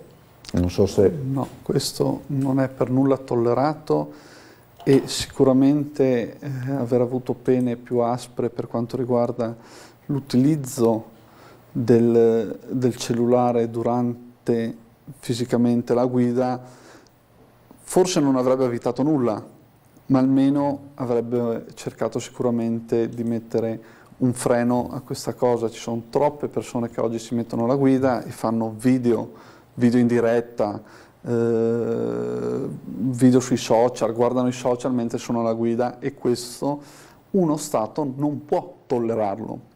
E davanti a una tragedia di come questa, la perdita di una vita di 5 anni, sicuramente lo Stato deve reagire, non può vedersi inerme o tollerare la questione, cioè è una questione che è intollerabile e quindi lo Stato prende con quello che ha come arma, che è la legge, prende la legge in mano e sicuramente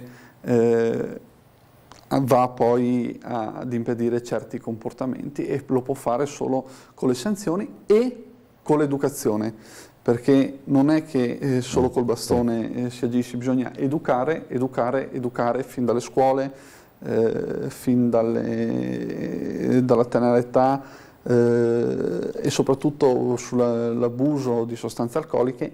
Anche in questo caso lo Stato sta facendo un sacco di prevenzione ed educazione sia tra i giovani sia tra i meno giovani, di sicuro non tollera, cerca di regolare un fenomeno. Andiamo allora, anticipiamo di 1 minuto la pubblicità, poi saremo insieme a Mirko Martini ancora fino alle 10.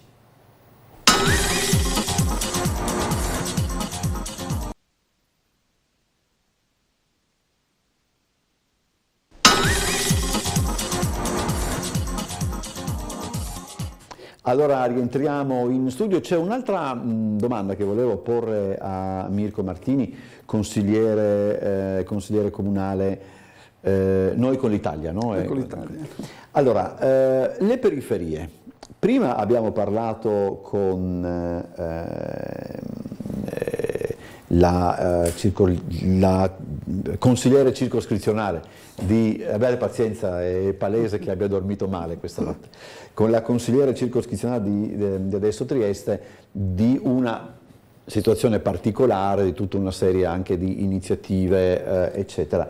In un certo senso le periferie, questa entità un po' strana, no? Perché poi dipende anche da come uno si sente periferia, però insomma molti dicono quando si parla di Trieste in genere ci si concentra molto sul centro, le periferie non vengono troppo prese in considerazione. Vero è che il Comune, sia per quanto riguarda per esempio Trieste Estate, sta come dire, aumentando il numero di spettacoli nelle periferie, anche di spettacoli piccoli, perché poi dopo bisogna anche rendersi conto che in periferia non sempre ci sono degli spazi ampi per consentire spettacoli che possono attirare parecchio pubblico, però insomma in spazi piccoli ci si riesce, diciamo così, ad arrangiare. Anche per quanto concerne per esempio le luminarie natalizie si cerca sempre di più di coinvolgere le periferie. È un problema secondo lei? No, questo non è un problema.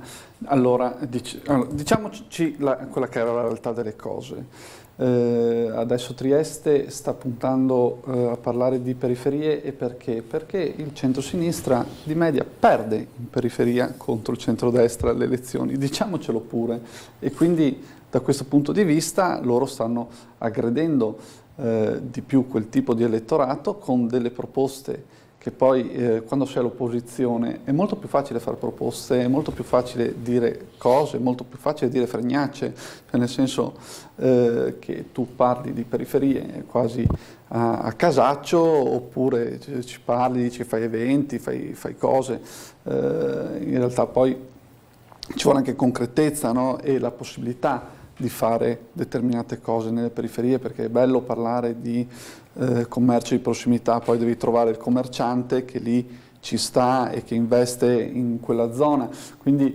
se sentiamo parlare quella determinata parte politica che ha scelto un tema, che lo vuole portare avanti, che è un tema di stampo elettorale, però dopo io chiedo agli elettori di andare a vedere quella che si può fare con concretezza. Di certo Trieste è una città che in una ventina di minuti tu attraversi intera.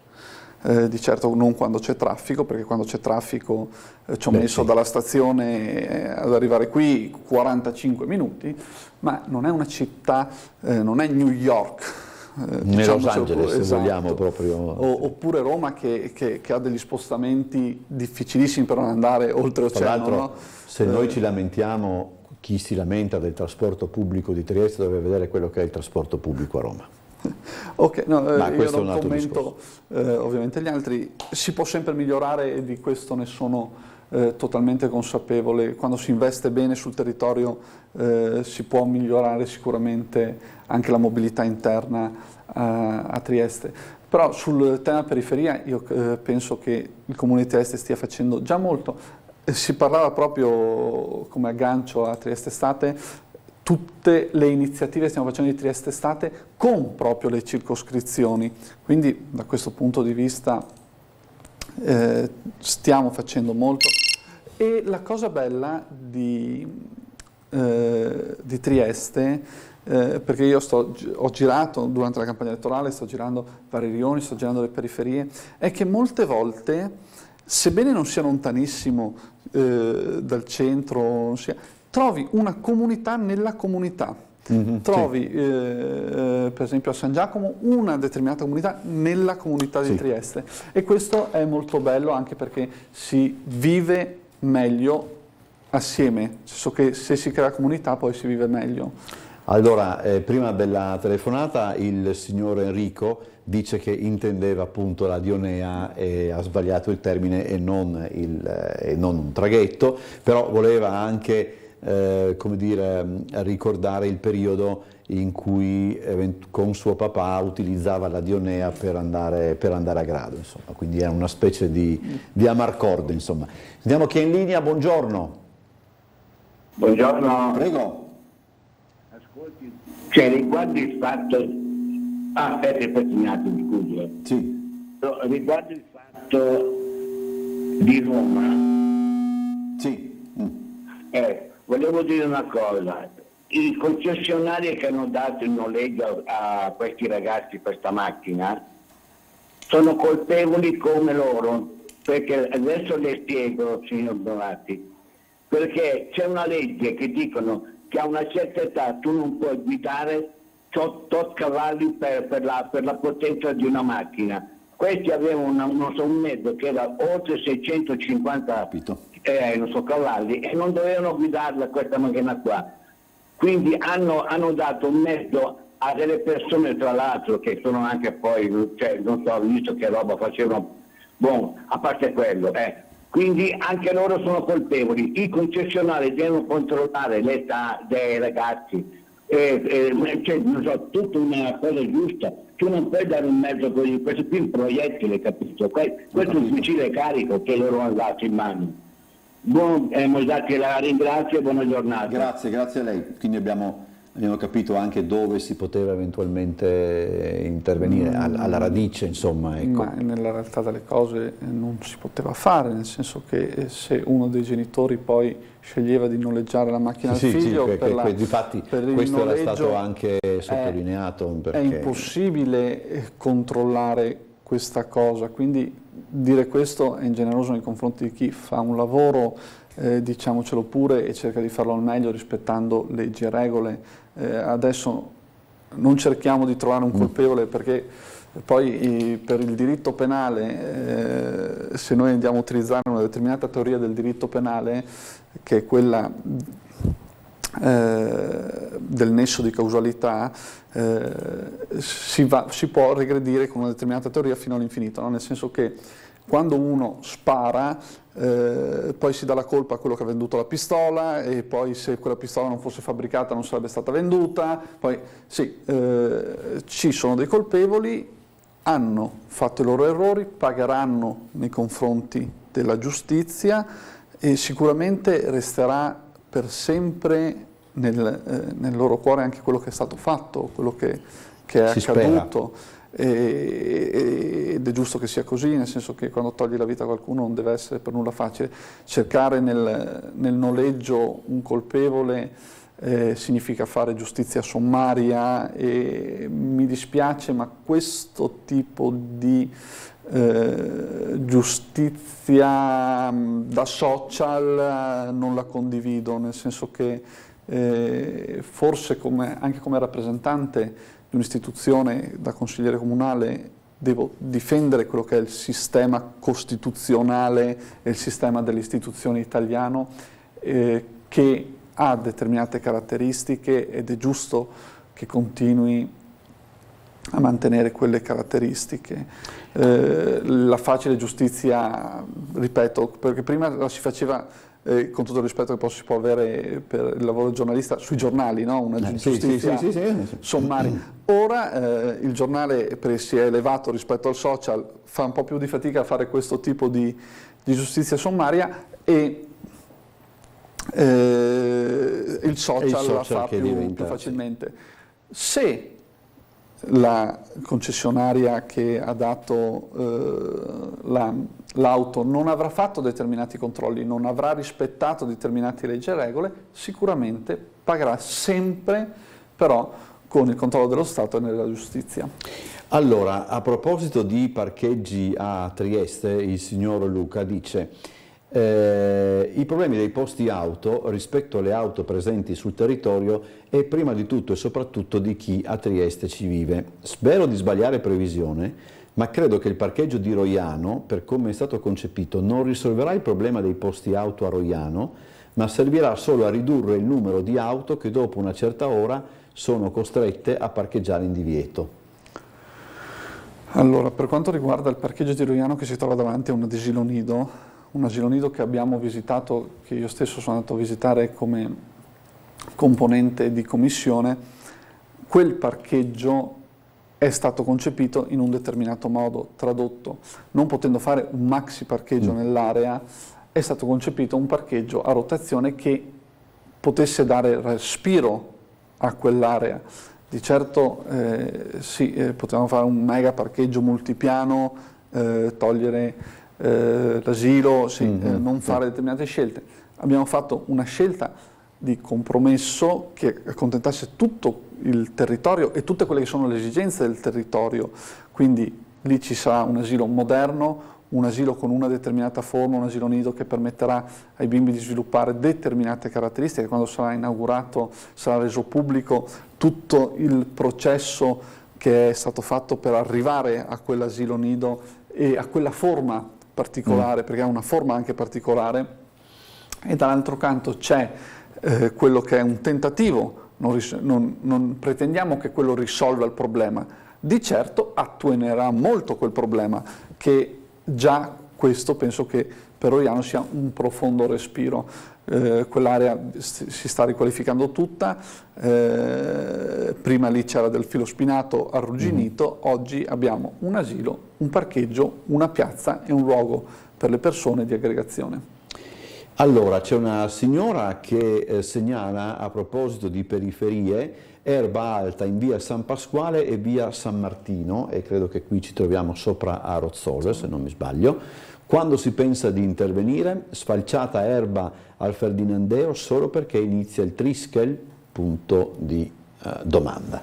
Questa è la questione dello sfalcio, insomma, è anche abbastanza importante. Non so se vuoi rispondere o se la di sicuro c'è questa segnalazione, faccio una verifica con gli uffici e poi, perché in questo le segnalazioni ai cittadini sono molto importanti e io le raccolgo sempre e molto volentieri, nel senso che via social, via mail, telefono, per ormai il mio numero è praticamente pubblico, quindi è pubblico.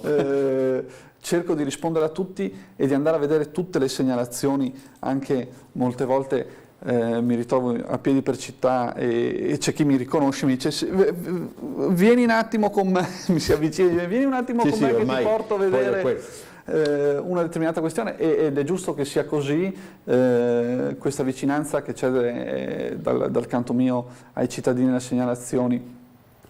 Quello che io consiglio sempre ai cittadini è quello di utilizzare anche le applicazioni, per esempio c'è un applicativo, esatto, c'è un applicativo che si chiama nel sito del Comune di Trieste Sensor Trieste e aiuta proprio la pubblica amministrazione per quanto riguarda le segnalazioni dei cittadini. Basta fare un account che richiede 2 minutini, con la geolocalizzazione, una foto e una breve descrizione. Questo va direttamente negli uffici, perché molte volte è complesso, no? Il cittadino vede il consigliere poi deve andare a vedere, fare la foto, tornare in comune, mandare la giusta mail nel giusto ufficio. Ricordo che i dipendenti del Comune di Trieste sono veramente tanti, sono 5.000, quindi sono parecchi, e diventa una cosa macchinosa, mentre grazie all'utilizzo di Sensor Trieste si può fare una foto, una geolocalizzazione, una breve descrizione. Questo già dalla descrizione può mandarlo direttamente a chi nell'ufficio corretto, che poi agisce, perché per queste piccole cose, sfalci, piccole buche pericolose, ovviamente un conto è una riasfaltatura, ma io dico questo ai cittadini: guardate che un consigliere, un assessore già anche, per quanto riguarda una riasfaltatura massiccia, ha un potere limitato, perché il piano dell'asfaltatura di Trieste è un maxi piano che è pluritriennale, quindi è un sistema che va avanti indipendentemente da chi c'è sulla cima, ed è un sistema che si basa su priorità preordinate e oggettive. Cioè non è un sistema in cui agire è molto facile. Sì, se ci sono maggiori risorse, maggiori entrate, oppure si sbloccano risorse sulle asfaltature, si possono asfaltare, però l'azione fisica su una grossa asfaltatura è complessa, mentre piccole buche, luci che non funzionano, un consigliere agisce in un click praticamente, però ripeto, se si usano questi applicativi, per esempio anche per quanto riguarda lo svuotamento dei bidoni, c'è l'app di ERA, il rifiutologo, che è un'app che aiuta anche quella che è la differenziata. Non è l'unico non aver dormito molto questa notte, che aiuta la differenziata. È un'app che si scarica sul telefono, molto facile, molto intuitiva. E dico sempre, molte volte mi ritrovo su Facebook, no? Vedi il bottino non vuoto. Trieste è una città che ha tanti bidoni e tante questioni. Se tutti insieme contribuiamo a rendere questa città più bella, più pulita, anche scaricando un'app, facendo una foto, mandando una segnalazione, sicuramente. Com'è il nome del... Il rifiutologo. Questo conosce, no, quell'altro, quello del comune. Sensor Trieste, lo si trova sul sito del Comune di Trieste, tra i servizi online. Adesso non so se potete magari se si va sul comune si va verso il basso, ci sono servizi online, dei pallini, si scorre nel caso del cellulare con il dito, nel caso del computer con la freccina, si arriva a questo applicativo. È un applicativo su cui io avevo fatto anche un'interrogazione in consiglio comunale, cioè, per dare concretezza, no? Perché l'avevo proposto in campagna elettorale. Mi aveva fatto specie che avevo proposto un applicativo del genere e nessuno mi aveva detto che c'era. L'ho scoperto poi e giustamente ho interrogato quello che era l'assessore competente per sapere quelli che sono i numeri di questo applicativo, che ad oggi, devo dire la verità, sono esigui e che è giusto che crescano. C'è questa opportunità, è giusto utilizzarla. Allora, qui abbiamo anche dentro proprio il sito del comune, basta digitare tra l'altro Sensor Trieste, ecco. Si viene indirizzati da soli ed effettivamente ci si deve iscrivere, sì. E poi penso che poi l'app si può scaricare anche dai... No, non è un applicativo del sito, però funziona benissimo anche sul cellulare. Si va attraverso il sito, sul cellulare. Ci si registra, perfetto. E una foto ti geolocalizza dove sei, e una descrizione. Quindi non c'è nemmeno da scaricarla? Adesso non ricordo i dati perché ho anch'io l'accesso, adesso non li ricordo, avrei messo il mio per far vedere magari una segnalazione tipo ci si iscrive, se ci si registra lì, adesso richiede poi dei dati, nome, cognome, quindi non c'è niente di fiscale, non c'è niente di che. E poi una volta iscritti si accede con il tasto verde. Esatto. Allora oggi è la giornata dei vaporetti, nel senso la signora Patrizia dice anche a Sistiana ci si andava col vaporetto. I bei tempi della Dionea, dell'Ambria Bella, giuro che non conosco, e di Edran, che era il più grande. Belle gite e avventure in tempi molto più semplici. Beh, anche adesso c'è un collegamento di via mare anche con Sistiana, credo, anche con Rignano, eccetera. Per non dire poi del Fino Verde con Muggia, noi abbiamo fatto la gita, diciamo così, Marco Stabile qualche settimana fa ed è probabilmente al momento la formula più conveniente e veloce per arrivare a Muggia. Sì, perché via mare è poi molto rapido, i costi non sono eccessivi, poi anche una bella... è all'interno del trasporto pubblico, ricordiamo che è trasporto pubblico, è anche una che è una cosa importante questa, e oltre si vede il nostro golfo da un'altra prospettiva che è tipica di chi arriva in nave. E poi dopo, se qualcuno fosse sazio, mettiamola così, del nostro golfo, eccetera, tranquillamente si può leggere, non tutti possono leggere in autobus, non tutti possono leggere in macchina, e quindi un modo anche più... io ho la fortuna di poter leggere, devo dire la verità. Anche in macchina? Sì, anche in macchina, anche seduto dietro. Mamma mia, è una fortuna enorme, io assolutamente, come sanno bene i miei colleghi, io ho queste problematiche. Allora, abbiamo ancora 10 minuti scarsi. Cos'è questa idea che lei ha in mente della criptovaluta? Cioè, non è detta proprio... così sembra che lei sia una specie di Elon Musk o roba del... Ma com'è la cosa? No, allora, semplicemente io sono per utilizzare quelle che sono le nuove opportunità digitali. E una proposta che voglio portare avanti, anche questa con forza e determinazione, perché potrebbe veramente sconvolgere e produrre un sacco di entrate per il comune di Trieste, è quella della creazione e dell'utilizzo degli NFT.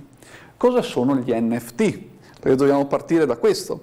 Gli NFT non sono altro che dell'arte digitale che può essere comprata e scambiata. Cos'è però arte digitale? Cosa intendiamo? Praticamente si possono prendere, si possono fare dei disegni, si possono fare dei disegni complessi, è praticamente arte digitale che viene scambiata attraverso il sistema della blockchain, che è un sistema anche questo da spiegare in maniera complessa, nel senso che sono sistemi di cui non si parla e secondo me bisognerebbe parlarne di più. Praticamente il sistema della blockchain è un sistema di investimento diretto da parte dei cittadini attraverso regole predeterminate che non possono cambiare sotto un controllo di stampo digitale. L'ho detta in maniera molto difficile, praticamente una serie di persone decidono di stare sotto delle regole e poi di fare degli interscambi di stampo digitale, interscambi che sono iper controllabili e controllati. La mia proposta invece è quella di prendere dei luoghi simbolo di Trieste, crearci sopra dell'arte digitale, degli NFT, basati su un controvalore che, secondo, a mio parere, poi questo potrebbe cambiare, dovrebbe essere il controvalore della città.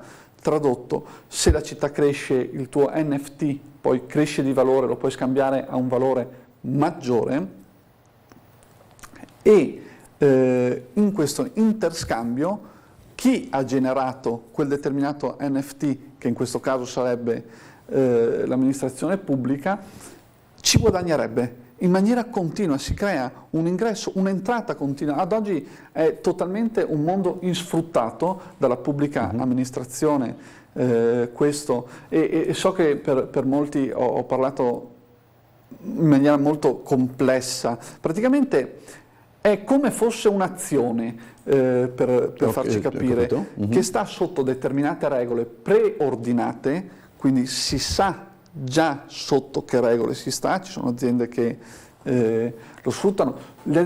Queste regole sono difficilmente cambiabili, o comunque se si vogliono cambiare tutti vengono informati di questo cambio di regole, quindi è un sistema che permette un controllo molto forte, perché il sistema digitale lascia tracce ovunque. E quindi questo, al contrario di un contante che una volta interscambiato può anche sparire, questo ogni scambio che fai non può sparire, non può, quindi c'è un controllo maggiore anche da parte delle istituzioni. È una cosa poco regolamentata a livello di leggi e regolamenti, però non sfruttare un'opportunità che ci dà il digitale, secondo me, è qualcosa di folle. A maggior ragione in un momento come questo. Esatto. Un'altra proposta sempre che voglio legare a questa è quello del mondo del metaverso. Sembrano cose lontane da noi, ma sono cose molto vicine e che abbiamo vicino praticamente tutti i giorni, tutto il giorno, quindi non sfruttarle sarebbe proprio una follia. Sentiamo la prossima telefonata, chiedo a chi è in linea di essere breve, così riusciamo anche a rispondere prima della fine della trasmissione. Buongiorno. Buongiorno. Prego. Io volevo, per cortesemente, se era possibile, avere informazioni, perché l'altro giorno a casa mia si era presentato un ragazzo, sì, tramite, sempre avendo avuto una casa del mio fratello, perché mi sono un amministratore, che lui è un invalido permanente, che lo assistemo con le badanti, e mi chiede perché tutti i suoi gli elettrodomestici sono tutti intestati a nome suo. Noi paghiamo, io sono amministratore di sostegno, pago le bollette regolari, tutto quanto, e me convinci di cambiare, come vuole spiegarmi, un elettrodomestico di cambiare il contratto, ecco. Naturalmente mi dà deficiente, perché potevo dirne veramente, l'ho accettato da cambiare, se no che il mio genero già mi ha detto non far mai niente, non mettere firme senza essere sicuro di ciò che ti firmi. Adesso dico, ho una famiglia contro perché l'ho firmato, perché sono sta scema, perché qua, perché là.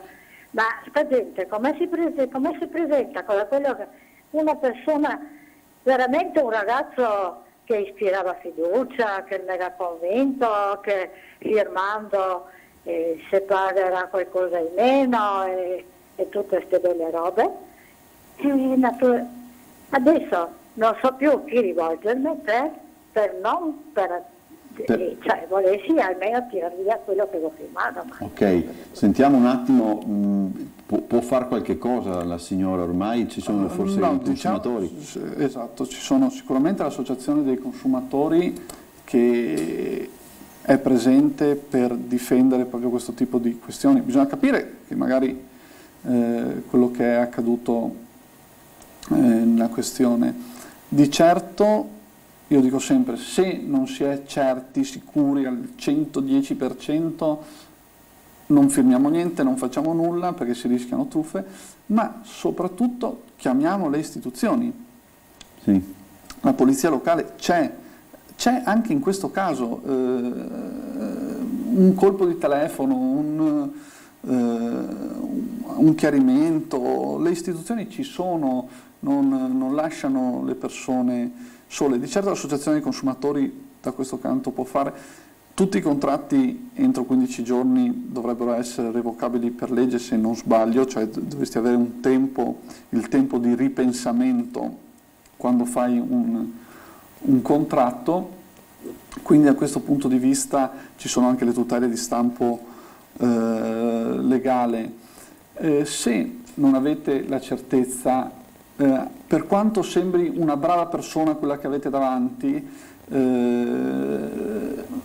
fate una telefonata in più a un genero, a un amico, oppure, ripeto, anche per quanto riguarda la polizia locale, che non costa nulla questa telefonata in più, ma allo stesso tempo può proteggervi dalle truffe. Io allora, signora, è ancora in linea? Sì, sono in linea, allora, soltanto che lui mi ha raccontato talmente, perché io già le ho accennato. Signora, siccome siamo in chiusura, signora, prenda nota di questo numero di telefono. Ecco, si segni questo numero di telefono. 040 6791 335. Questo è uno dei tanti, quello che mi viene in mente prima di altri, è il numero di telefono dell'Adiconsum del Friuli Venezia Giulia per Trieste. Sta in piazza Dalmazia nel palazzo della CISV. Io direi da lunedì chiami questo numero e secondo me un aiuto glielo danno. Siccome questo mi ha lasciato il suo numero di telefono, non so se è vero o meno, so se risulta. Porti anche quel numero quando chiama questo numero qua. Benissimo, ecco. Ok. La ringrazio. No, grazie a lei. Io volevo recarmi per andare alla Cegas, perché non è possibile. Faccia questo numero intanto e poi dopo qualcosa magari l'aiutano. Grazie signora, siamo veramente in chiusura, abbiamo 10 secondi. Grazie a Mirko Martini per essere stato il nostro ospite. Grazie mille dell'invito e grazie a tutti gli ascoltatori. E ringrazio anch'io gli ascoltatori e chi ha inviato le mail. Sveglia Trieste torna lunedì alle 7, domani ricordatevi che non c'è Sveglia Trieste ma rimane il telegiornale delle 13:20 e delle 19:30. Buona giornata, ci vediamo dopo.